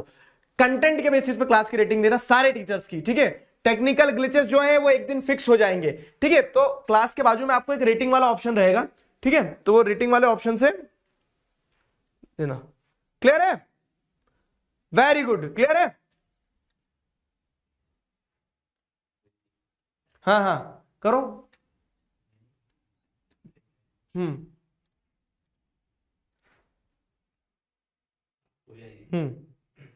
कमिंग। वैदिका, मैं एक बार बात तो कर लूं। चैट दिख रही है ना? किसको नहीं दिख रही है? जयेश कुमार, अवनीत, मुझे तो दिख रही है। यस यस लिख रहे हैं बच्चे। बेल्जियम का अकोमोडेशन क्या क्या क्या? एक मिनट ऊपर निकल गई। बेल्जियम का अरे मान जा, ठीक है। बेल्जियम का अकोमोडेशन समझ नहीं आया। देखो बेल्जियम के अकोमोडेशन में उन्होंने अपने कॉन्स्टिट्यूशन को 4 बार चेंज करा, और चेंज करके क्या करा, उन्होंने ये बोल दिया कि सेंटर और स्टेट गवर्नमेंट में नंबर ऑफ मिनिस्टर्स जो हैं वो डच और फ्रेंच के बराबर रहेंगे। स्टेट गवर्नमेंट जो है तो वो सबॉर्डिनेट नहीं रहेगी सेंट्रल गवर्नमेंट की, स्टेट गवर्नमेंट की अपनी पावर होगी। दूसरा चेंज। तीसरा चेंज, जो कैपिटल सिटी है बेल्जियम, बेल्जियम में भी फ्रेंच और डच स्पीकिंग मिनिस्टर बराबर बराबर रहेंगे, ठीक है। और तीसरा है, और चौथा है कम्युनिटी गवर्नमेंट, कि भैया लैंग्वेज, रिलीजन और एजुकेशन ये ऐसे मुद्दे हैं जिन पे लड़ाई हो सकती है, तो इन मुद्दों के लिए क्या रहेगा, इन मुद्दों के लिए वो रहेगा, इन मुद्दों के लिए हर एक लैंग्वेज स्पीकिंग कम्युनिटी की अलग अलग गवर्नमेंट रहेगी, ठीक है, जिसे आप कम्युनिटी गवर्नमेंट कहोगे, ठीक है। तो community government is a government elected by people belonging to one language community, ठीक है। चैट ये पब्लिक प्राइवेट करके देखा करो ना, प्राइवेट वाले में दिखेगी तुम्हें। हार्दिक, मयंक, इसकी रिकॉर्डिंग भी मिल जाएगी बाबू। हाँ 9 बजे वाली क्लास होगी, मैं इसको खत्म करूंगा तभी तो होगी। मतलब तुम्हारी साइंस की होगी 9 बजे और मेरी 9 बजे 9th की होगी। ऐसा मैं साइंस थोड़ी पढ़ाऊंगा, मैं तो एसएसटी पढ़ाऊंगा ना। क्यों लोगों की नौकरी खाने पे चले हो? ठीक है। ब्रह्मास्त्र आएगा बेटा, मैं आ रहा हूं लेके, तुम्हारे घर के लिए निकल रहा हूं। अभी ठंड बहुत है ना तो वो स्वेटर नहीं मिल रही, स्वेटर पहन के आता हूं। आएगा, मैंने बताया तो सही। ब्रह्मास्त्र देखो, जिन बच्चों ने 28 या 29 तारीख के पहले तक एनरोल कर लिया था वो बच्चों को ब्रह्मास्त्र पहुंच जाएगा पहले टेस्ट के पहले, 10 तारीख के पहले पहले, ताकि आप उसमें अपना आंसर लिख सको। और जिन बच्चों ने बाद में एनरोल किया, सर हमारे साथ भेदभाव क्यों, तो क्यों बाद में लिया तुमने? डिलीवरी होने में भी तो टाइम लगता है ना, बैलगाड़ी पे जब आता है सामान तो समय तो लगेगा।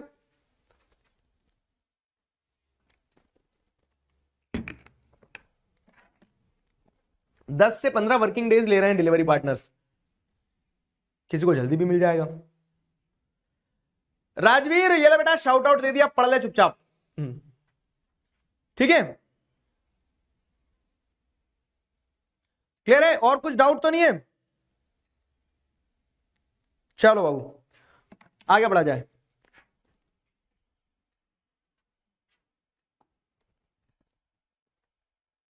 चलो तो ये हो गया। अब देखो क्या है, ये इतनी कहानी समझने के बाद इतनी, अब पढ़ लो, चैट में मस्ती मत करो, बंद कर दो चैट 2 मिनट के लिए।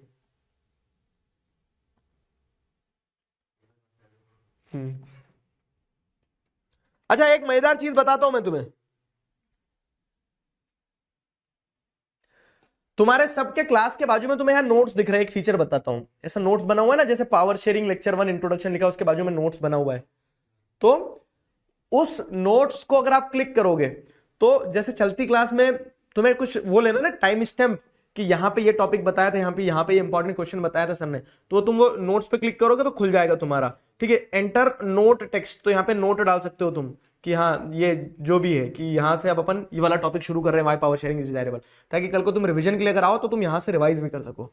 है ना मस्त फीचर ये वाला। और सेव नोट्स कर दोगे तो सेव हो जाएगा, जैसे हाई, तो टाइम स्टैंपिंग ध्यान रख के, जैसे 35 मिनट आधे घंटा हुआ है, 35 मिनट पे मैंने, सर ने बोला हाय, तो ये मेरे नोट्स बन गए, ठीक है। और इसको सेव नोट्स कर दोगे तो तुम्हारे यहाँ पे नोट्स सेव हो जाएंगे। ऐसे एरर आ गया, नहीं हुआ 2 बार करने पे हो गया, तो वो तुम्हारे खुद के नोट्स रहेंगे क्लास के अंदर ही। तो जब भी तुम रिकॉर्डिंग वगैरह देखोगे तो तुम्हें एक बार रिवीजन या फिर उसके लिए वो रहेगा क्लास के अंदर ही नोट्स। ये फीचर सही है, ठीक है। अगर किसी का एरर आता तो उसको ओके कर दो तो वो चले जाता है फिर। चैट बंद, गुड। चलो आगे बढ़ते हैं। बेल्जियम पढ़ लिया, श्रीलंका पढ़ लिया। अब सवाल यह है कि बेल्जियम और श्रीलंका दोनों के केस में पावर शेयरिंग हमने देख लिया कि एक जगह वाव, एक जगह छी।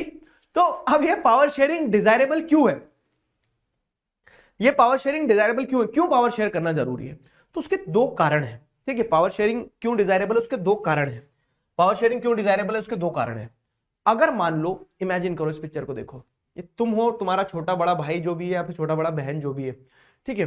अगर तुम्हारे पेरेंट्स तुम्हें घर छोड़ के चले जाए और उन्होंने बोल दिया कि बिस्किट का पैकेट रखे हैं खा लेना, और उन्होंने बंटवारा करके नहीं गए, तुमने एक बिस्किट ज्यादा खा लिया, गिनती में पता चला कि तुम मक्कार निकल गए, तुमने एक बिस्किट ज्यादा खाया, तो ऐसी कुछ लड़ाई तुम्हारे बीच में भी होगी, ठीक है। लेकिन यही काम अगर पेरेंट्स क्या करके चले जाते, यही काम अगर पेरेंट्स खुद करके चले जाते, वो प्रॉपर पावर को बांट देते कि 4 बिस्किट तेरे, 4 बिस्किट इसके, ठीक है, जो भी बचेगा वो पेरेंट्स खुद खा जाएंगे, ठीक है, भूख है पेरेंट्स। तो अब क्या होगा, अब लड़ाई नहीं होती है ना। तो सिंपल सी चीज है कि अगर आपसे पूछा जाए कि why power sharing is desirable, तो आप बिना कुछ पढ़े लिखे अगर मैं आपसे पूछ लूं why power sharing is desirable, तो आप सीधे सीधे रूप से बता दोगे कि पावर शेयरिंग इसलिए डिजायरेबल है कि पावर शेयर कर दोगे तो लोग लड़ेंगे नहीं, है ना। मतलब देखो किताबों में कुछ नहीं है, किताबों में भी वही है जो जीवन में है, ठीक है। तो इसीलिए आपको सिंपल लॉजिक लगाना है हर चीज में। क्यों पावर शेयर करना जरूरी है, क्योंकि पावर आप शेयर कर दोगे तो लोग लड़ेंगे नहीं। अब इसको वही किताब में थोड़ा सोफिस्टिकेटेड तरीके से लिख दिया कि power sharing is desirable because it reduces the chances of conflict. समझ रहे हो ना, बात वही है। तो एक प्रूडेंशियल रीजन है, प्रूडेंशियल रीजन मतलब कि वो चीज जो समझदारी के आधार पर, प्रूडेंशियल मतलब ये होता है कि आपकी प्रूडेंस यानी कि आपकी समझदारी, हर एक व्यक्ति जिसके अंदर थोड़ी सी भी समझ है वो ये बता देगा, जैसे मैंने इमेज बताई वो बिस्कुट वाली कहानी, कि अगर पावर शेयर नहीं करोगे तो लड़ोगे, तो इससे बेहतर है कि पावर शेयर कर दो। तो पावर शेयर करने के पीछे एक रीजन है प्रूडेंशियल रीजन, ठीक है।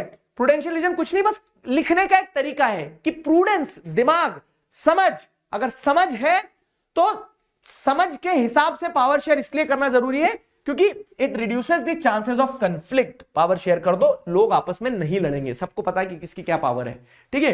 It reduces the chances of conflict, it ensures stability of political order. जैसे मैं आपको समझा रहा हूं, अगर मान लो पावर शेयर नहीं करी, हिंदू और मुस्लिम लड़े, मान लो हिंदू और मुस्लिम लड़े तो उन्होंने सरकार को पलटा दिया। कैसे? उन्होंने बोल दिया कि ये सरकार के कारण लड़ाई हो रही, तो लोगों ने सरकार के अगेंस्ट में विद्रोह करना शुरू कर दिया। तो कोई भी सरकार कभी भी स्टेबल नहीं रहेगी, समझ में आया।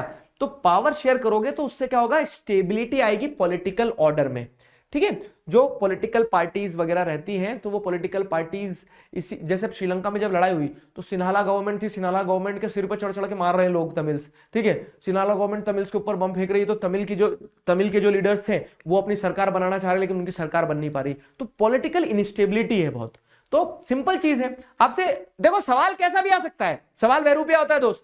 तो आपसे बड़ा क्वेश्चन ये पूछ लेंगे कि why power sharing is desirable, तो हम ये आंसर लिखेंगे जो भी पढ़ रहे हैं। या फिर सवाल अपने आप में ऐसा पूछ लिया कि what are the prudential reasons due to which power sharing is required, तो प्रूडेंशियल रीजन यही है कि वो चांसेस ऑफ कॉन्फ्लिक्ट रिड्यूस कर देता है। पावर शेयर कर तो लोग लड़ेंगे नहीं। प्रूडेंशियल रीजन ये है कि उससे पॉलिटिकल ऑर्डर की स्टेबिलिटी रहेगी, कि सरकार स्टेबल रहेगी, सरकार बार बार गिरेगी नहीं, ठीक है। It prevents the domination of majority by the minority, domination of majority by the minority, domination of majority, ठीक है, ऑन होगा, ऑन दी माइनॉरिटी, ठीक है। अगर आप पावर शेयर कर दोगे तो इससे आप वो डोमिनेशन को रिड्यूस कर सकते हो। कैसा डोमिनेशन? अगर आप पावर शेयर कर दोगे तो मेजॉरिटी जो है वो डोमिनेट नहीं करेगी, मेजॉरिटी कम्युनिटी माइनॉरिटीज के साथ अत्याचार नहीं करेगी, क्योंकि आपने पहले क्लियर कट बोल दिया कि माइनॉरिटीज के भी अपने ये अधिकार है और मेजॉरिटी के भी अपने ये अधिकार है। समझ गए? तो एक बार चैट खोली जाए दोस्त, ठीक है। क्या आपको समझ में आया? What is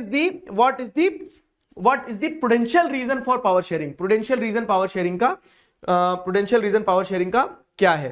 Prudential reason power sharing का यही है कि it reduces the, ठीक है, chances of conflict, ठीक है। Prudential reason समझ में आया? Give me a yes or no. Yes आ गया, very good। ब्रह्मास्त्र कितने बच्चों का आ गया बताना जरा, एक पोल डाल सकते हैं क्या अपन? डालो, ब्रह्मास्त्र आया, ठीक है, ब्रह्मास्त्र आया, यस और नो करके 2 पोल देना बस। अब एक पोल में ले लेते हैं।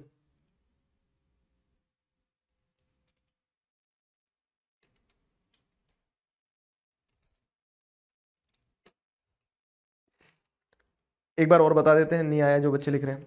प्रूडेंशियल रीजन एक बार और। प्रूडेंट मतलब क्या होता है? समझदारी भरा, कोई भी काम जो समझदारी से किया गया हो। तो जैसे मैंने तुम्हें बिस्कुट वाली कहानी सुनाई कि अगर मान लो पापा मम्मी ने बिस्किट बांट के गए होते दोनों भाइयों में, तो क्या लड़ाई होती?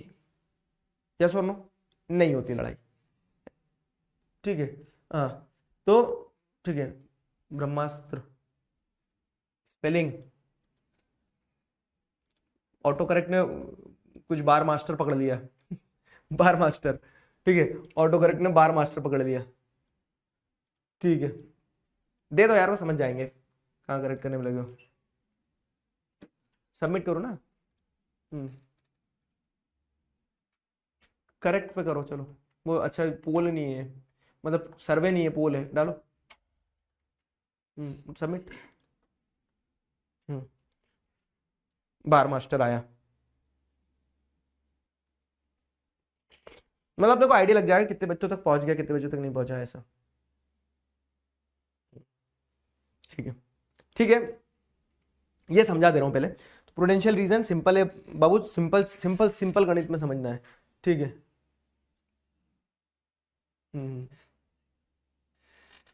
ठीक है। तो सिंपल चीज है कि प्रूडेंशियल का मतलब ये होता है कि समझदारी भरी चीज। तो जैसे अगर आप समझदार हो तो आपको पता है कि बिस्किट बांट देंगे तो नहीं लड़ेंगे बच्चे, तो वही चीज है कि जब आप पावर शेयर कर दोगे तो it will reduces the chances of conflict, लड़ाइयां नहीं होगी। ठीक है, पावर शेयर कर देने से क्या होगा कि सरकार के अगेंस्ट में लोग विद्रोह नहीं करेंगे, क्योंकि सरकार ने सबको बराबर पावर देके रखी है, तो सरकार सही चलेगी, स्टेबिलिटी ऑफ पॉलिटिकल ऑर्डर होगा। पावर शेयर कर दोगे तो मेजोरिटी और माइनॉरिटी कम्युनिटी के बीच में जो लफड़े होते हैं ना, कि मेजोरिटी माइनॉरिटी के ऊपर डोमिनेट करने लग जाती, वो नहीं होगा। माइनॉरिटी को पता है उसके क्या अधिकार है, मेजोरिटी को भी पता है। तो एक तो प्रूडेंशियल रीजन हो गया। दूसरा रीजन जो है पावर शेयरिंग का, ठीक है, why power sharing is desirable के दो रीजन है। एक रीजन प्रूडेंशियल रीजन, अपने आप में प्रूडेंशियल पे क्वेश्चन बनेगा तो आंसर लिख सकते हो। दूसरा रीजन है पावर शेयरिंग का मॉरल रीजन। मॉरल रीजन का मतलब क्या होता है ना, कि पावर शेयरिंग क्यों जरूरी है, तो उसमें नैतिकता वाली बात है। मॉरल मतलब क्या हो रहा है मैं बता रहा हूं। अच्छा एग्जांपल है क्लासिकल, ठीक है,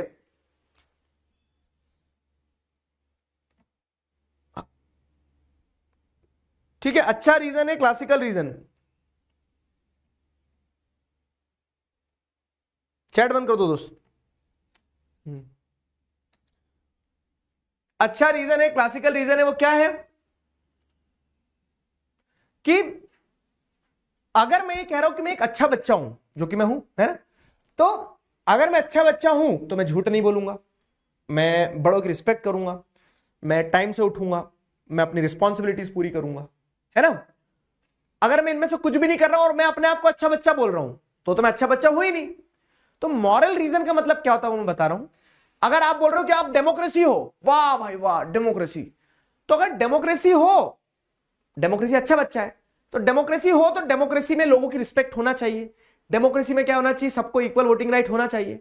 वैसे ही डेमोक्रेसी हो तो डेमोक्रेसी में पावर शेयरिंग तो होना ही चाहिए। एग्जाम्पल से मैं एक एनेक्डोट से समझाने की कोशिश कर रहा हूं कि अगर मैं बोल रहा हूं कि मैं एक अच्छा बच्चा हूं, तो अच्छा बच्चा हूं तो मैं सारे अच्छे काम तो करूंगा ही करूंगा। तो वैसे ही अगर आप अपने आप को डेमोक्रेसी बोलते हो ना, तो power sharing is the spirit of democracy. मतलब अगर आप पावर शेयर नहीं कर रहे हो तो आप डेमोक्रेसी नहीं हो। ठीक है, तो मॉरली अगर मैं बोल रहा हूं मैं अच्छा बच्चा हूं, तो मुझे सारी अच्छी क्वालिटीज तो अपने अंदर रखना ही पड़ेगी। वैसे ही why power sharing is desirable, तो एक मॉरल रीजन भी है कि if your country is a democratic country, तो power sharing is the basic spirit of democracy. अगर आप पावर शेयर नहीं कर रहे हो और आप बोल रहे हो कि आप डेमोक्रेसी हो, तो आप डेमोक्रेसी नहीं हो। ठीक है, आपको पावर शेयरिंग, ये चीज समझना बहुत इंपॉर्टेंट है। Power sharing basic spirit of democracy का मतलब यही है कि अगर आप डेमोक्रेसी हो और डेमोक्रेसी में आपने पावर ही शेयर नहीं करा, तो आप डेमोक्रेसी कहलाने लायक ही नहीं हो। ठीक है, तो ये एक मॉरल ग्राउंड हो गया। ठीक है, मॉरल ग्राउंड हो गया। जैसे मॉरली अगर मैं एक अच्छा बच्चा बनने का बोल रहा हूं और मैं लोगों की रिस्पेक्ट नहीं कर रहा हूं, तो मैं अच्छा बच्चा कहलाऊंगा ही नहीं। तो ये मॉरल रीजन है कि to be a good child you need to respect others. ठीक है, वैसे ही मॉरल रीजन है क्या, कि power sharing is the basic spirit of democracy. If there is no power sharing in democracy, then democracy is not a democracy. Morally अगर democracy है तो वहां पावर शेयरिंग तो होना ही चाहिए। तो एक दूसरा मॉरल रीजन ये है कि power sharing is the spirit of democracy. ठीक है, it ensure that all citizens are heard and consulted. ठीक है, डेमोक्रेसी में it is all about to the people, by the people, for the people. Democracy is people centric. और अगर आप democracy के अंदर पावर शेयरिंग नहीं करोगे, लोगों की सुनोगे नहीं, लोगों से कंसल्ट नहीं करोगे, तो फिर आप डेमोक्रेसी नहीं हो। तो अपने आप को डेमोक्रेसी कहलाना ही नहीं चाहिए। तो मॉरली पावर शेयर करना जरूरी है अगर आप डेमोक्रेसी हो तो एक मॉरल रीजन ये हो गया। सिंपल कंक्लूजन ये कि what is the moral reason for power sharing, तो power sharing is the spirit of democracy. For a democracy to be called a democracy, power sharing is must. Power तो आपको share करना ही पड़ेगी। ठीक है, democracy जरूरी है ताकि लोगों को सुना जा सके, लोगों से कंसल्ट किया जा सके। Got my point? तो this is the case why power sharing is desirable. Moral reason, prudential reason, दो रीजन है, मॉरल रीजन, प्रुडेंशियल रीजन, दोनों रीजन समझ में आ गए? बताओ जल्दी। हाँ जी, चैट खोल दो। तो दोनों रीजन समझ में आ गए। आगे वाला टॉपिक उठाते हैं, ठीक है।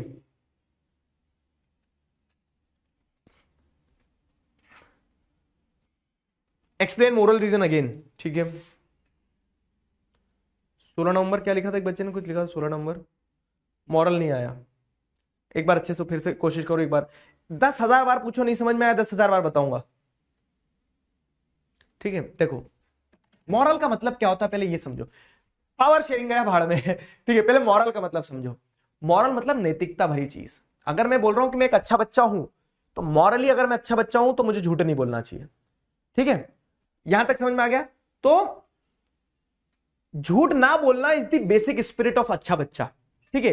कि अगर आप अच्छे बच्चे हो तो आप झूठ तो बोलोगे ही नहीं, बोलोगे, ठीक है, नहीं बोलोगे, मतलब झूठ ना बोलना, ठीक है। झूठ बोलना नहीं, झूठ ना बोलना is the basic spirit of अच्छा बच्चा। अब इसको बस झूठ को पावर शेयरिंग से बदल दो और अच्छा बच्चा को डेमोक्रेसी से बदल दो, ठीक है। तो power sharing is the basic spirit of democracy. ये मॉरल रीजन है कि मॉरली अगर आप एक डेमोक्रेसी कहला रहे हो तो डेमोक्रेसी आप कहलाओगे ही नहीं जब तक आप पावर शेयर नहीं करोगे, क्योंकि डेमोक्रेसी में तो इट्स ऑल अबाउट पीपल। लोगों की सुनना, लोगों को कंसल्ट करना तो जरूरी है ही है, समझ गए? लोगों को सुनना, लोगों को कंसल्ट करना तो जरूरी है ही है। तो this is the moral reason. आप समझ में आ गया? मैंने बहुत प्यारे एग्जांपल से बताया आपको, ठीक है। आगे बढ़ते हैं एक पोल की तरफ, ठीक है।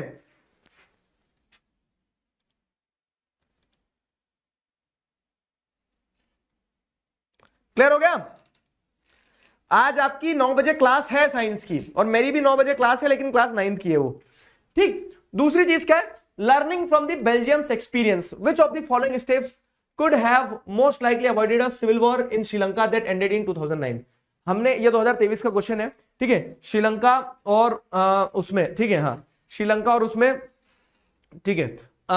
हमने learning from the Belgium's experience which of the following steps could have most likely avoided civil war. Option देखो, अभी आएगा पोल आएगा, रुक जाओ जरा, ठीक है। Making reservation in the jobs for Tamil speaking minority, dividing the country on the basis of linguistic lines, devising laws to accommodate the ethnic difference of citizens to ensure peace, conducting thorough census, ठीक है, conducting thorough census, strictly segregating the Indians Tamils from the Sri Lankan Tamils. अब ये चारों option है। Simple case है, आपने power sharing क्यों desirable समझ लिया, ठीक है। मॉरल प्रुडेंशियल रीजन, आपने श्रीलंका की कहानी पढ़ ली, आपने बेल्जियम की कहानी पढ़ ली, मैंने पढ़ा दिया, तुमने पढ़ लिया, एक बार चेक तो करें, देखें। तो आपको क्या लगता है कि बेल्जियम के एक्सपीरियंस से ऐसा क्या करते श्रीलंका में कि वहां पे लड़ाई नहीं होती? क्या करने से लड़ाई नहीं होती बताओ? रिजर्वेशन दे देते तमिल्स को रिजर्वेशन देते, सिनालास फिर गुस्सा होते, कंट्री को डिवाइड कर देते, ना रहेगा क्या बोलते हैं, ना रहेगा बांस और ना बजेगी बांसुरी, अलग कर दो दोनों को, वो भी कोई सोल्यूशन नहीं है। अगर आपका हाथ खराब हो गया तो उसको काट के थोड़ी ना फेंकोगे आप, ठीक है, उसको इलाज भी तो करना जरूरी है। तो devising laws to accommodate the ethnic differences of citizens to ensure peace, ऐसे लॉज लाए जाए जिससे ये इंश्योर कर पाए कि शांति बने, लोग प्यार से रहना शुरू करें, जैसे बेल्जियम में भी करा था, ठीक है। और चौथा ऑप्शन भी आपके सामने है कि सेंसस कंडक्ट कराओ, तमिल्स को अलग करो, श्रीलंकन तमिल्स को अलग करो, अलग अलग, कोई लड़ाई झगड़ा कुछ नहीं। क्या लगता है तुम्हें? What do you guys think? बताओ यार, कितने बच्चे क्या आंसर दे रहे हैं? शाबाश शाबाश शाबाश, मेजॉरिटी बच्चे सेलेक्ट कर रहे हैं सी, बहुत बढ़िया, वेरी गुड, ठीक है। तो सी ही होगा, सिंपल चीज है। बेल्जियम ने अकोमोडेशन किया था, इसी कारण वहां डिफरेंसेस नहीं थे, मतलब वहां पे क्या हो गया, बेल्जियम ने अकोमोडेशन किया था इसीलिए वहां पे चीजें सही थी, ठीक है। और इन्होंने अकोमोडेशन नहीं किया इसलिए वहां पे चीजें सही है। गुड। आया पोल? नहीं आया क्या? मामा के गांव चले गया क्या तुम्हारा पोल? वो जो खलील्स डिलेमा और ये सारी चीजें उनको छोड़ दो,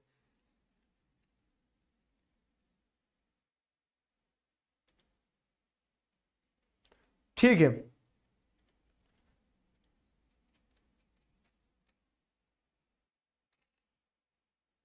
कुछ बच्चों को तो आ रहा है पोल, कुछ कुछ को आ रहा है। हाँ वही बोल रहा हूँ, कुछ को आ रहा है कुछ को नहीं आ रहा मुझे, क्योंकि दिख रहा है C, many people are writing in the chat also C होगा right answer. Devising laws to accommodate the ethnic difference of citizens to ensure peace, ठीक है, इस प्रकार के लॉज बनाए जाएं जिससे क्या हो, जिससे लोग शांति से रह सके। तो this is going to be the way. ये 2023 का क्वेश्चन है। तो मैंने ये क्वेश्चन क्यों लगाया यहाँ पे, ये क्वेश्चन इसलिए कि अभी तक जितना पढ़ा है उतना चेक भी हो गया, ठीक है। तो मेजोरिटी बच्चों ने सी ही आंसर दिया है। एक बार दिखाना कितने % बच्चे सी दे रहे हैं, ठीक है।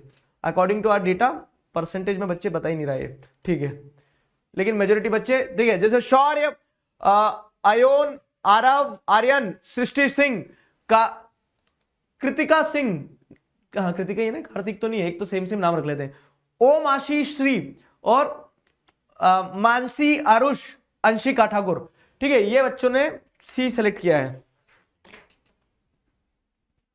60%। ठीक है, आएगा पोल, तुम्हारा पोल थोड़ा घूम के आ रहा है, पहुंचेगा अभी। चलो, तो अपन ने अभी तक चैप्टर में क्या पढ़ लिया, एक बार आ जाओ रिकैप करें। देखो, नोट्स की मदद से आप क्रिस्प तरीके से सारी चीजें रिकैप कर सकते हो। तो अभी तक अपन ने चैप्टर में क्या क्या पढ़ लिया बाबू, चैप्टर में अपन ने अभी तक क्या क्या पढ़ लिया, देखो चैप्टर में अपन ने पढ़ना शुरू किया, यहां से अगर अपन लगाना चालू करें तो अपन ने एक पार्ट पढ़ लिया चैप्टर का बेल्जियम का एथनिक कंपोजिशन, दूसरा पार्ट पढ़ लिया अपन ने श्रीलंका, ठीक है, श्रीलंका का एथनिक कंपोजिशन पढ़ लिया। लेकिन इसी के पैरेलल में आपको क्या देखना था कि बेल्जियम में दोस्तों क्या हुआ, बेल्जियम में हुआ अकोमोडेशन कैसे हुआ वो देख लिया। श्रीलंका में क्या हुआ दोस्तों, देखो मैं पूरा चैप्टर आपको रिवाइज करवा दे रहा हूं। श्रीलंका में लेकिन मेजोरिटेरियनिज्म हुआ, तो मतलब मेजोरिटी कम्युनिटी डोमिनेट कर गई, किसके ऊपर, माइनॉरिटी कम्युनिटी के ऊपर, उनके इंटरेस्ट वगैरह के बारे में नहीं सोचा गया, सिविल वार हो गई, ढाई, ठीक है। अब ये पूरा पढ़ने के बाद एक चीज समझ में आई, एक क्वेश्चन निकल के आया, क्या कि पावर शेयरिंग क्यों, why power sharing is desirable. तो why power sharing is desirable के अपन ने 2 पॉइंट देखे। एक मॉरल रीजन है कि पावर शेयर करने से क्या होगा, अगर आपको डेमोक्रेसी है तो it is morally required to share power, power sharing is the spirit of democracy, एक मॉरल रीजन हो गया। एक प्रूडेंशियल रीजन, ठीक है, एक प्रूडेंशियल रीजन होता है कि क्या है, समझदारी भरा काम ये होता है, समझदारी भरा काम ये होता है कि पावर शेयर कर दो तो it will reduces the chances of conflict, ठीक है। मेजोरिटी माइनॉरिटी, मतलब मेजोरिटी ग्रुप माइनॉरिटी के ऊपर डोमिनेट नहीं करेंगे, स्टेबिलिटी ऑफ गवर्नमेंट रहेगी, ठीक है, वो एक प्रूडेंशियल रीजन हो गया। फाइन, अब अगली चीज जो लास्ट चीज इस चैप्टर की बच रही है, जिसमें से क्वेश्चन आता है कि there are different forms of power sharing, किस तरह से पावर शेयर की जाती है।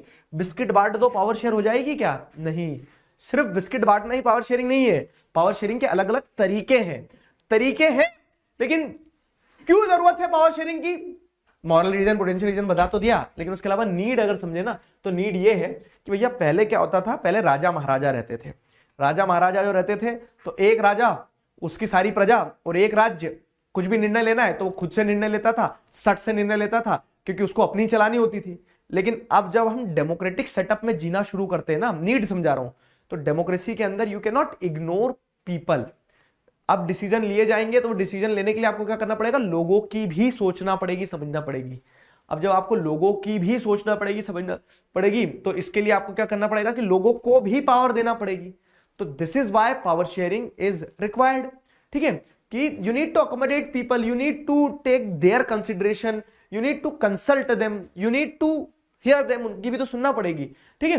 तो किस तरह से पावर शेयर की जाती है, तो 4 फॉर्म ऑफ पावर शेयरिंग है। सुनो, इंपॉर्टेंट चीज बता रहा हूं, 4 फॉर्म ऑफ पावर शेयरिंग है। एक बड़ा क्वेश्चन आता है कि what are the forms of power sharing, different forms of power sharing, ठीक है। और 4 पॉइंट पढ़ेंगे तो इन 4 पॉइंट के अंदर भी क्वेश्चन आ जाता है, ठीक है।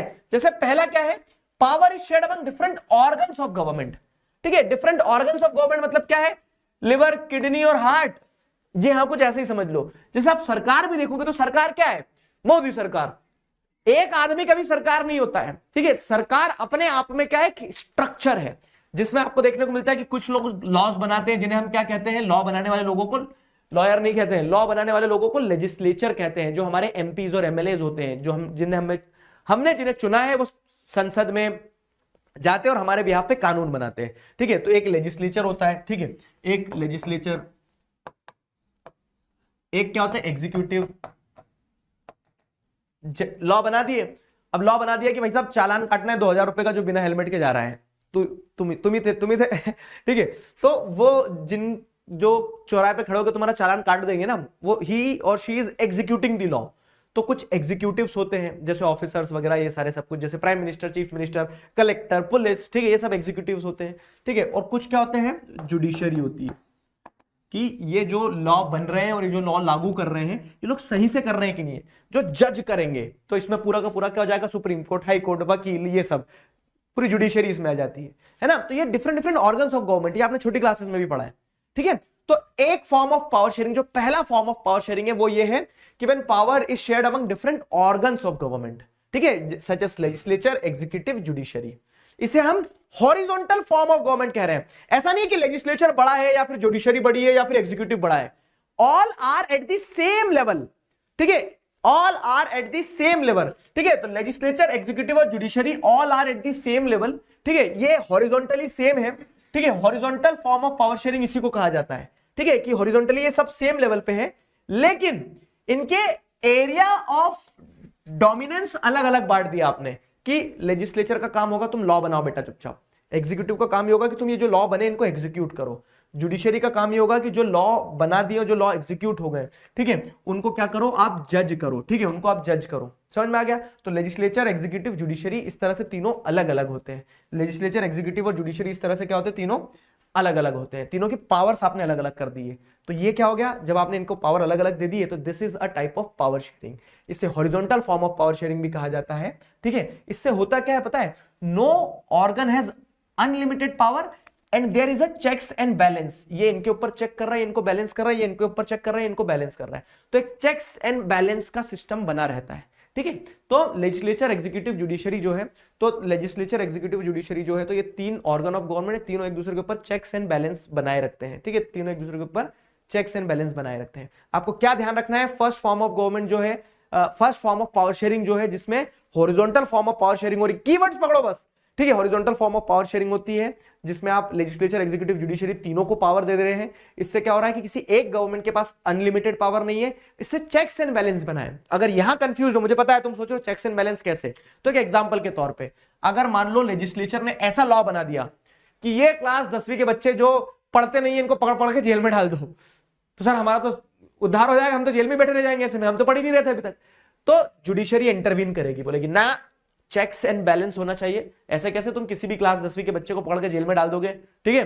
तो जुडिशरी क्या कर रही है, लेजिस्लेचर को चेक कर रही है कि वो कुछ भी अंधाधुंध काम ना करे, समझ में आया, वो चीज रहती है। तो ऐसे चेक्स एंड बैलेंस बनाया जाता है। क्लियर हुआ फर्स्ट फॉर्म ऑफ गवर्नमेंट? हाँ जी भाई साहब बताओ जरा चैट में, first form of government clear हो गया, मतलब form of power sharing clear हो गया, first form of power sharing.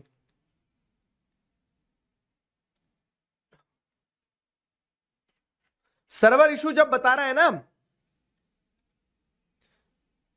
Horizontal मतलब, अरे स्कूल में पीटी टीचर ने लाइन नहीं लगवाई क्या तुम्हारी, ऐसे खड़े हो जाओ, ठीक है, तो ये हॉरिजॉन्टल लाइन है, ठीक है, और ऐसे खड़े हो जाओ, ठीक है, तो ये वर्टिकल है।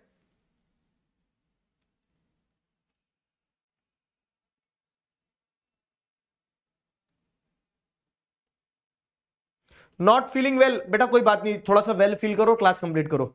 नॉट फीलिंग वेल, 45 दिन बस तपस्या करना है, लगे रहना है, डटे रहना है, बीमार भी होगे, खांसी भी चलेगी, रोना भी आएगा, मूड ऑफ भी होगा, मूड स्विंग भी होगा, सब कुछ होगा, लेकिन if you can not push yourself you are not going to be there. Simple सीधा गणित, क्या कि 45 दिन जैसा भी मैं फील कर रहा हूं मैं कोई नहीं होता हूं, मुझे सिर्फ डिसिप्लिन तरीके से चलते रहना है। घोड़े को देखा है, उसके जब दोनों साइड वो पट्टे लगा दिए जाते हैं, उससे नहीं फर्क पड़ता आजू बाजू क्या है, सीधे चल मेरे दोस्त, बस लक्ष्य है और लक्ष्य तक जाना है।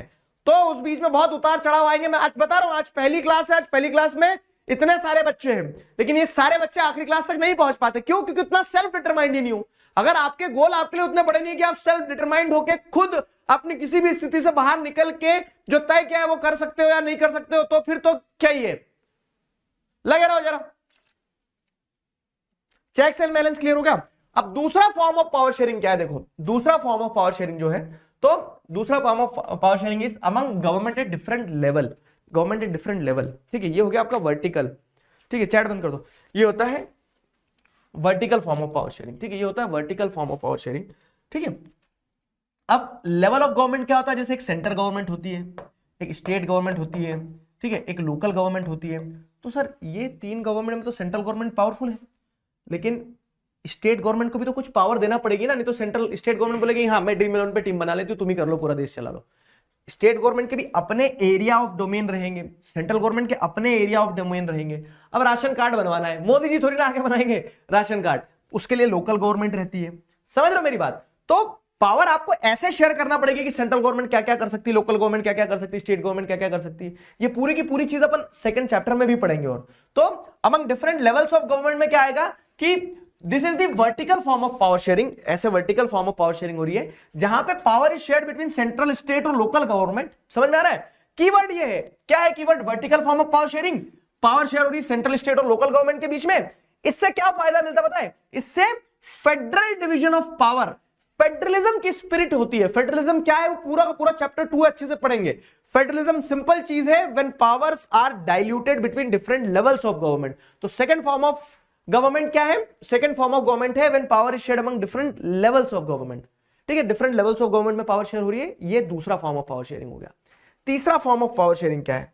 तीसरा फॉर्म ऑफ पावर शेयरिंग अच्छे से समझना, तीसरा फॉर्म ऑफ शेयरिंग है when power is shared among different social groups.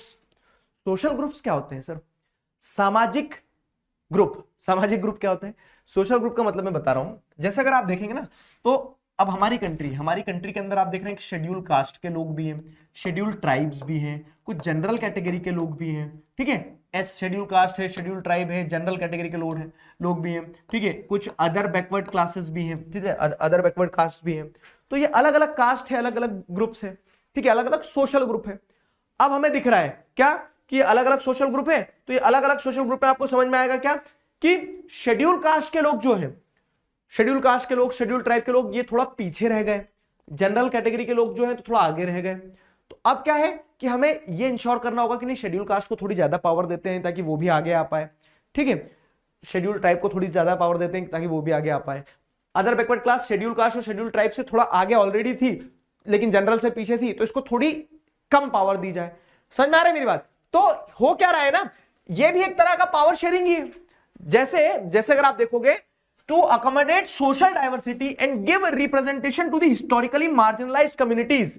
ठीक है, power sharing among different social group is required. तो अलग अलग जो सामाजिक तत्वे हैं ना, जो कोई आगे रह गया, कोई पीछे रह गया। ठीक है, अब वो कुछ भी रीजन हो सकता है, कोई हिस्टोरिकली किसी को मार्जिनलाइज किया हो, मतलब शेड्यूल का शेड्यूल ट्राइब जैसे इनके साथ हिस्ट्री में पहले क्या भेदभाव होता था, इस कारण वो आगे नहीं आ पाए, तो अब उनको आगे लाना है तो उनको कुछ पावर देना पड़ेगी। समझ रहे हो मेरी बात? तो रिजर्वेशन एक तरह का एग्जांपल है जिसमें हम पावर शेयरिंग कर रहे हैं डिफरेंट सोशल ग्रुप। ठीक, वही चीज आपको समझना है। जैसे क्या हो रहा है कि एग्जांपल इंडिया में जैसे रिजर्वेशन दिया अपन ने डिफरेंट कम्युनिटी को। ठीक है, रिजर्वेशन अलग अलग कम्युनिटी को अपन ने दिया है, तो वो एक एग्जांपल है कि how power is shared among different social groups. अब बेल्जियम का जैसे केस देखोगे आप, बेल्जियम में उन्होंने कम्युनिटी गवर्नमेंट बनाई कि डच लैंग्वेज बोलने वालों की एक Dutch community government, French language बोलने वालों की एक फ्रेंच कम्युनिटी गवर्नमेंट, और उसके बाद में आप देख रहे हैं क्या, डच लैंग्वेज हो गया, फ्रेंच लैंग्वेज हो गया, उसके बाद में जर्मन लैंग्वेज बोलने वालों की एक जर्मन कम्युनिटी गवर्नमेंट है। ये क्यों किया गया पता है? ये इसलिए किया गया, ठीक है, ये इसलिए किया गया ताकि आपको क्या है, ताकि आपको समझ में आ जाए। रुक जाओ एक सेकेंड, हेलो, नहीं उसमें दिक्कत आ रही है।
ठीक है, 2 मिनट, मतलब हम कुछ टेस्टिंग कर रहे थे ना उसके लिए। ऑडियो अभी आएगी, ऑडियो आ गई, ऑडियो आ गया, आ गया आ गया आ गया, ऑडियो आ गया। मैंने इसलिए तो 2 मिनट का तुम्हें इशारा दिखाया था, मैं कोई बीजेपी से चुनाव थोड़ी लड़ रहा हूं जो ऐसा ऐसा करूंगा। ठीक, तो तीसरा फॉर्म ऑफ पावर शेयरिंग भी क्लियर हो गया। डिफरेंट सोशल ग्रुप्स में पावर शेयर करना, जैसे कम्युनिटी गवर्नमेंट का एक, मतलब इसमें तुम्हें क्वेश्चंस देखो, अगर मैं बताऊं ना बिना झंझट लगाए, सर तुम तो बताओ क्वेश्चन आएगा और आंसर क्या लिखना है। क्वेश्चन आएगा what are the different forms of power sharing, 4 form of power sharing है, 1 2 3 चौथा भी बताऊंगा। पहला है डिफरेंट ऑर्गन्स ऑफ गवर्नमेंट, तो उसमें आप लिखेंगे horizontal form of power sharing होती है, लेजिस्लेचर एग्जीक्यूटिव जुडिशरी के बीच में पावर शेयर होती है, दैट्स इट, उससे चेक्स एंड बैलेंस बना रहता है। ठीक है, दूसरा है डिफरेंट लेवल्स ऑफ गवर्नमेंट में होता है, सेंटर स्टेट और लोकल गवर्नमेंट के बीच में, जिससे क्या बना रहता है आपका फेडरल स्पिरिट को, फेडरल डिवीजन ऑफ पावर को आप इंश्योर करते हो, vertical form of power sharing. तीसरा होता है आपका डिफरेंट सोशल ग्रुप्स, जिसमें आप अकोमोडेट करते हो अलग अलग सोशल ग्रुप्स को, जैसे इंडिया में रिजर्वेशन और क्या बोलते हैं बेल्जियम में कम्युनिटी गवर्नमेंट एक उसका एग्जाम्पल है, बेल्जियम में कम्युनिटी गवर्नमेंट उसका एक एग्जाम्पल है, समझ गए। तो ये 3 फॉर्म ऑफ पावर शेयरिंग हो गए। हाँ हाँ हाय दिख रहा है मुझे तुम सबका, जसलीन कौर मान जाओ, रुक जाओ, ठीक है, जसलीन हाय हाय हाय स्पैम कर रहे हो, ठीक है, छुट्टी, बस ये लास्ट टॉपिक है, ये last. Among political parties, pressure group and movement, fourth form of power sharing ये है कि सरकार को चलाए रखने के लिए पावर शेयर करना पड़ती है अलग अलग पॉलिटिकल पार्टीज के बीच में, प्रेशर ग्रुप्स में और मूवमेंट्स में। प्रेशर ग्रुप्स क्या होते, जैसे कि एग्जांपल दे रहा हूं कि किसान, सारे किसान भाई एक साथ आके आंदोलन करते हैं, तो किसान आंदोलन जो होता है, ये किसान आंदोलन क्या है, किसान सारे एक साथ आके अगर आंदोलन करते हैं तो किसान आंदोलन एक तरह का प्रेशर ग्रुप है जो सरकार के ऊपर प्रेशर बना रहा है। तो सरकार किसानों को ये पावर देती कि नहीं, आपकी बात सुनी जाएगी, आपकी बात सुन के ही हम कोई भी लॉ बनाएंगे, समझ में आ रहा है। तो fourth form of power sharing जैसे क्या है, it ensures multiplicity of views through multi party system and pressure groups. Example coalition government, coalition government भी समझा रहा हूं और प्रेशर ग्रुप भी समझा रहा हूं मैं आपको। जैसे क्या हो रहा है ना, अगर मान लो चुनाव हुए, चुनाव होने के बाद में किसी एक पार्टी को, जैसे अभी जो चुनाव हुए 2024 में, तो एक पार्टी को मेजोरिटी तो मिली नहीं, अब सारे लोग, अब 2-3 पार्टी साथ में मिलकर सरकार बनाएगी। तो ऐसी जो मिली जुली सरकार बनती है ना, मेरा single party fails to secure majority and multiple political parties come together, एक साथ एक से ज्यादा पॉलिटिकल पार्टीज आती है और फिर सरकार बनाती है। तो वो क्या कर रही है, वो यही बोलती ना, चलो भैया प्राइम मिनिस्टर तुम बन जाओ, हमारे पार्टी के आदमी को डिफेंस मिनिस्टर बना दो, इनके पार्टी के आदमी को कुछ और सा मिनिस्टर बना दो। तो ये होता है क्या, ये होता है आपका कोलिजन गवर्नमेंट। कोलिजन गवर्नमेंट में पावर ऐसे ही शेयर हो जाती है कि एक पार्टी पूरी पावर अपने हाथ में नहीं रख रही, वो अपने साथ में और पार्टनर्स को खड़ा कर रही है, ठीक है। तो कोलिजन गवर्नमेंट जो है कि among political parties, pressure group and movement, आपको क्या देखने को मिलता है कि पावर शेयर की जाती है। It ensures multiplicity of view, अलग अलग व्यूज है उनको सबको एक साथ लाने की कोशिश करते हो आप, ठीक है। प्रेशर ग्रुप्स को भी पावर ऐसे देती है सरकार की, प्रेशर ग्रुप्स की सुनती है कि तुम क्या कहना चाह रहे हो, तुम्हारे हिसाब से लॉ बना देंगे, ये तुम्हारे पावर है, समझ में आया। तो ये 4 फॉर्म ऑफ पावर शेयरिंग है। 9 बजे क्लास होगी, हाँ हाँ होगी होगी, छोड़ रहा हूं, 1 घंटा दूंगा ना तुम्हें सबको। अब ये बताओ, और तुम्हें खाना खाना है तो तुम लेके बैठ जाओ खाना, किसने रोका तुम्हें, है कोई तुम्हें रोकने वाला, चिढ़ा चिढ़ा के खाओ मुझे, बस अच्छी चीज है कि मुझे दिख नहीं पाएगा, वो बात अलग है कि तुम किसी तरह से दिखाना चाहो तो दिखा सकते हो, ठीक है। अब मेरी बात सुनना, यहां पे एक सवाल दिया मैंने तुम्हें, modern democracies maintain a check and balance system. Modern democracy में एक चेक एंड बैलेंस सिस्टम बना रहता है, ठीक है। सवाल है तुम्हारे सामने कि मॉडर्न डेमोक्रेसी में चेक एंड बैलेंस बना रहता है,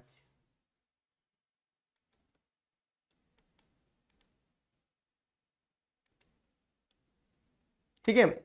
मॉडर्न डेमोक्रेसी में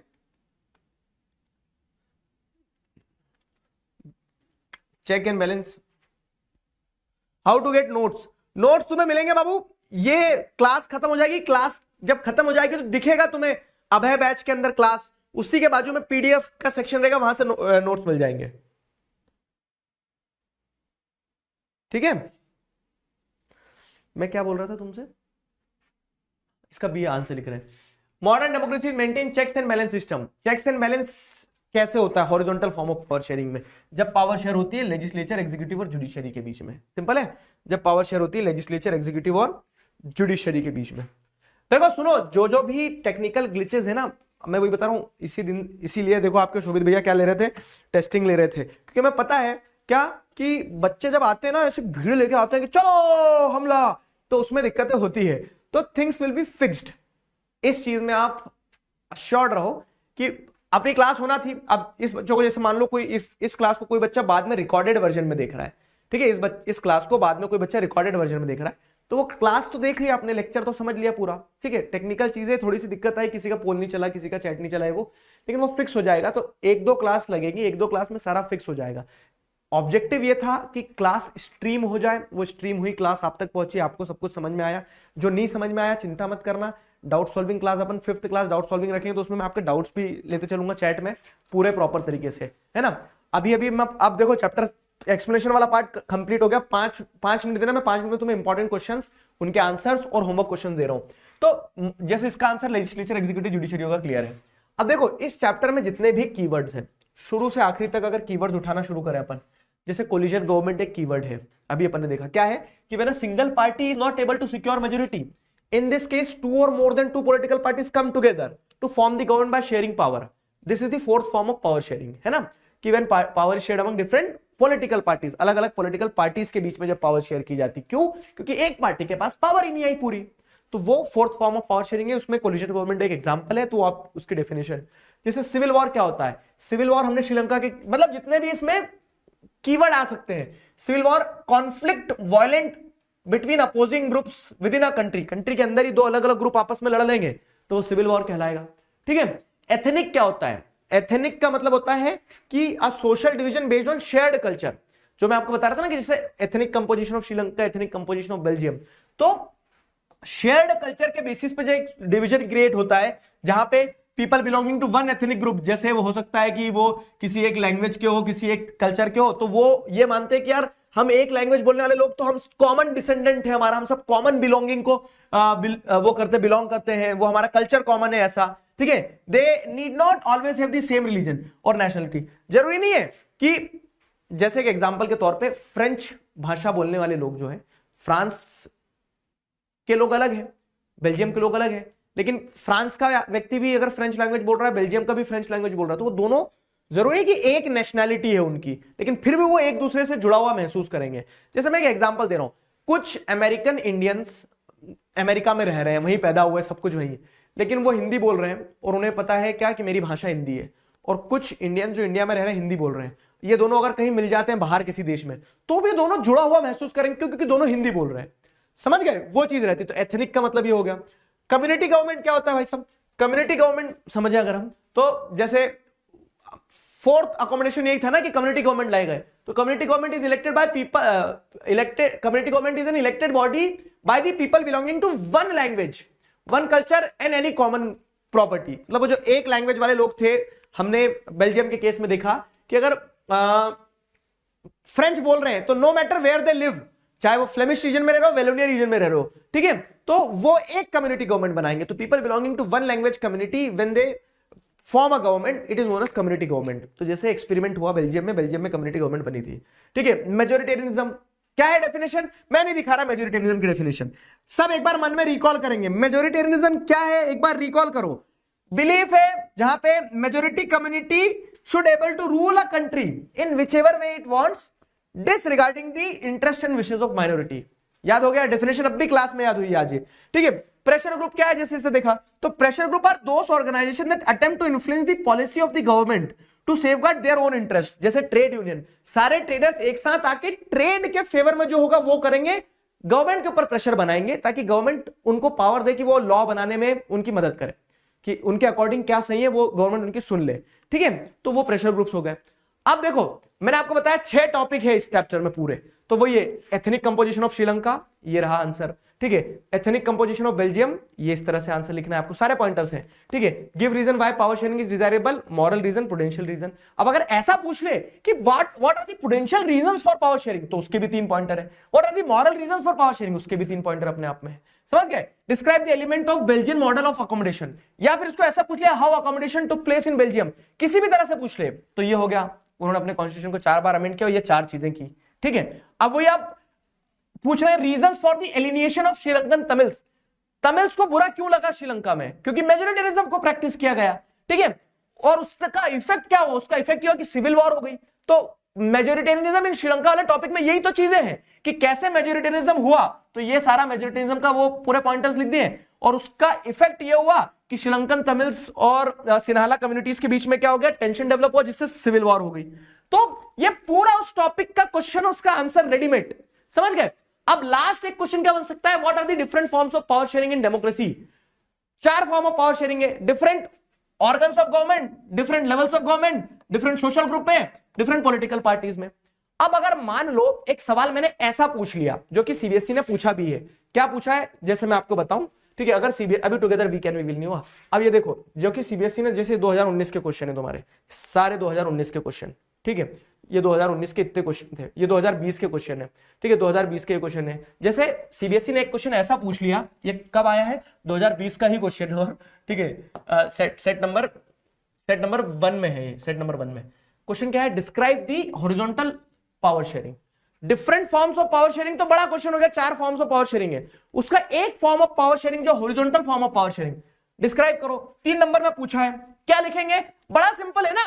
देखो आज कॉन्फिडेंट फील करना, बताना मुझे इंस्टाग्राम में स्टोरी लगा के, हाँ सर कर लेंगे क्वेश्चन, क्या अगर अच्छे से पढ़ा है तो सब। मैंने तुम्हें horizontal form of power sharing बताया क्योंकि क्वेश्चन आए ही वो है, कोई भी क्वेश्चन उठा लेना, अभी और उठाते हैं। Describe the horizontal form of power sharing arrangement, तो मैंने बताया क्या लिखना है उसमें कि horizontal form of power sharing is, first part लिख देंगे, it is a type of power sharing, type of power sharing जिसमें क्या हो रहा है, जिसमें आप देख रहे हैं डिफरेंट ऑर्गन्स ऑफ गवर्नमेंट के बीच में पावर शेयर किया जा रहा है, ऑर्गन्स ऑफ गवर्नमेंट, मतलब इसको इसके साथ ही जोड़ दो, टाइप ऑफ पावर शेयरिंग है, ठीक है, पावर शेयरिंग जहां पे डिफरेंट ऑर्गन्स ऑफ गवर्नमेंट के बीच में पावर शेयर किया जा रहा है, ठीक है। कौन कौन से डिफरेंट ऑर्गन्स होते हैं, तो आप लिख देंगे लेजिस्लेचर, वही लेजिस्लेचर एग्जीक्यूटिव जुडिशरी के बीच में। इससे क्या होता है, चेक्स एंड बैलेंस बनता है, चेक्स एंड बैलेंस क्रिएट हो रहा है। अनलिमिटेड पावर नहीं है किसी एक, अनलिमिटेड पावर किसी भी एक ऑर्गन के पास नहीं है, समझ लो। बड़ा क्वेश्चन पूछ लो, बड़े क्वेश्चन में से एक पार्ट पूछ लो, कुछ भी पूछ लो, हम पढ़ के आए हैं वैसा। तो यही है 2020 के क्वेश्चन है, 2020 में और ये क्वेश्चंस आए, तो सारे एमसीक्यू आज तक इस चैप्टर से जितने भी क्वेश्चन आए मैंने सारे डाल दिए, ये तुम्हारा होमवर्क क्वेश्चन, अब तुम्हें इसको प्रैक्टिस करना है, ठीक है। तो सारे एमसीक्यूज भी डाल दिए हैं सारे। ये 2021-22 में जब टर्म 1 टर्म 2 पेपर हुआ था, तो टर्म 1 में सिर्फ 2 ही चैप्टर आए थे, उस साल कोविड ये सब गड़बड़ हुआ था ना, तो इस चैप्टर से 3 क्वेश्चन थे, क्योंकि उस साल सेट भी एक ही था, उस साल सेट में पेपर नहीं आए थे, तो ये क्वेश्चन लगा दिए। अब ये 2021 हो गया, मतलब 21-22 जो था ना साल, तो 21 में ही इसका चैप्टर आना था बस, ठीक है। फिर 21-22 वाला साल जो था तो नवंबर में पेपर हुए थे। फिर 2023 में ये 2023 के सारे क्वेश्चंस, ठीक है, तो सेट 4 में, 6 में, 1 में 2023 के जितने भी क्वेश्चन आए, और 2024 में तो यूजुअली इस चैप्टर से ऑब्जेक्टिव टाइप क्वेश्चन ही आते हैं, और ऐसे छोटे जैसे prudential reason of power sharing, तो ये हो गया, ठीक है, समझ में आ गया। तो ये तुम्हारे होमवर्क क्वेश्चंस हो गए। मैंने आपको, अच्छा जो बच्चे सॉल्यूशन मांग रहे हैं, तुम कहो तो मैं आके तुम्हारे पेपर लिख दूं, ठीक, सॉल्यूशन भी दे दूं, सॉल्यूशन भी देने में कोई बहुत बड़ी चीज नहीं है, लेकिन आप समझो यहां पे मैंने जो आपको इंपॉर्टेंट क्वेश्चन दिए ना, क्योंकि अब जैसे सॉल्यूशन पे अगर अपन जा रहे हैं, एक एग्जांपल के तौर पे समझना, horizontal form of power sharing 2024 में पूछा गया, ठीक है, और यही horizontal form of power sharing 2020 में भी पूछा गया। एक ही चीज को बार बार रिपीट करूंगा, पीडीएफ बन जाएगा तुम्हारा 70 पेज का, प्रिंट आउट निकालने में उधर रोने पड़ेंगे। तो इसीलिए मैंने सारे क्वेश्चंस के आंसर जो बन सकते हैं, देखो सवाल बहरूपिया होता है, इसी सवाल को 17 तरह से पूछा जा सकता है। Give reason why power sharing is desirable, explain prudential and moral reason for power sharing, answer यही जाएगा मेरे दोस्त, क्वेश्चन बदला है, आंसर तो वही जाना है, ठीक है। तो इसीलिए जो इंपॉर्टेंट क्वेश्चंस के आंसर है वो ऑलरेडी इंक्लूडेड रहेंगे, जैसे सारे कीवर्ड्स इंक्लूडेड है, ठीक है, और ये सारे के सारे आपके क्या है, जो आंसर है ब्रॉडली, कि कुछ करो या ना करो। देखो बच्चे, टॉपर बोल रहा होगा सॉल्यूशन दो, जो बच्चा मेरा प्यारा दोस्त पीछे बैठता है जो ये बोल रहा है कि सर पास हो जाऊं, बस ऐसे 5 क्वेश्चन बता दो, ठीक है, तो पास हो जाओ उसके लिए 5 क्वेश्चन के विद सॉल्यूशन डाले कि बेटा कुछ मत करना, नहीं समझ भी आया, ठीक है, तो क्या करना, रट लेना और चले जाना, समझ गए। तो यही पैटर्न रहने वाला है। इसका पीडीएफ तुम्हें क्लास खत्म होने के बाद मिल जाएगा। टेस्ट जब होगा तो अब जितने चैप्टर अपने कंप्लीट होंगे 10 तारीख तक, उसी में से टेस्ट होगा, तो वो चैप्टर पढ़ के आ जाना, क्योंकि उनका मैं टेस्ट पेपर बना के दूंगा तुम्हें बढ़िया बेहतरीन सा, ठीक है। जब तक तुम्हारे पास तुम्हारा ब्रह्मास्त्र भी पहुंच जाएगा, रिवाइज कर लेना, एनसीईआरटी पढ़ना जरूर, और अटेम्प्ट करना। जिन बच्चों ने सब कुछ पढ़ लिया ना, तो तुम इधर आओ टॉपर, तुम्हारी अलग से क्लास लगूं, तो ये क्वेश्चंस को अटेम्प्ट करना है। 2019, 20, 21, 22, 23 में, 21 में पेपर नहीं हुआ था, ठीक है, 23, 24 सारे क्वेश्चंस हैं, तो तुम अपने आप कॉन्फिडेंट फील करोगे। जो बोले थे सर प्रैक्टिस कहां से करें, ले प्रैक्टिस। कोई बुक नहीं है तेरे पास, कोई रेफरेंस बुक नहीं है, कुछ नहीं है, मैं दे रहा हूं ना सारे क्वेश्चन पीवाईक्यूज, एक एक क्वेश्चन दे रहा हूं, अगर पूरे सारे मिल जाएंगे तो बता देना। आगे ना समझ में, तो दिस इज द थिंग। बहुत आगे निकल गए क्या? और ये तो हाँ चलो, गॉट इट। तो I hope you guys enjoyed it यार। बताओ मजा आया कि नहीं आया? ग्लिचेस आए हैं, सारी चीजें हैं छोटी मोटी ये वो, सब सेट हो जाएगा, सब सेट हो जाएगा, ठीक है, don't worry about it, just have some patience. 9 बजे मिल रहे हैं अपन, मतलब 9 बजे तुम लोग मिल रहे हो साइंस वाली क्लास में, मैं तो 9th वाले बच्चों को पढ़ूंगा ना अब। मजा आया? Do let me know. आज का फोटो ले ले क्या? ठीक है, तो आज का फोटो, ठीक है, आज का फोटो हो गया अपना। तो बताना, क्लास का रिव्यू जरूर देना। एलटीटी छोड़ दो, liberation tiger of Tamil Eelam. तो एलटीटी वो था कि वो क्या बोलते हैं अपना, जो तमिल्स थे ना, तमिल्स लोग ने वो बनाया था एक ऑर्गेनाइजेशन उनका, जो कि बाद में जाके टेररिस्ट ऑर्गेनाइजेशन तरह से बन गया वो।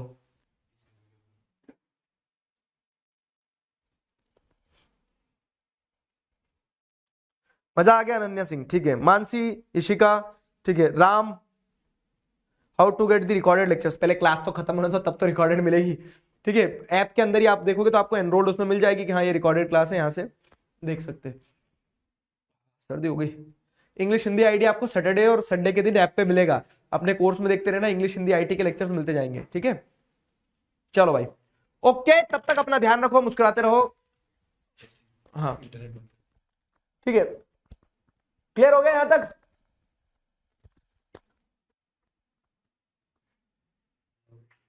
हाँ 9 बजे हो गया खत्म।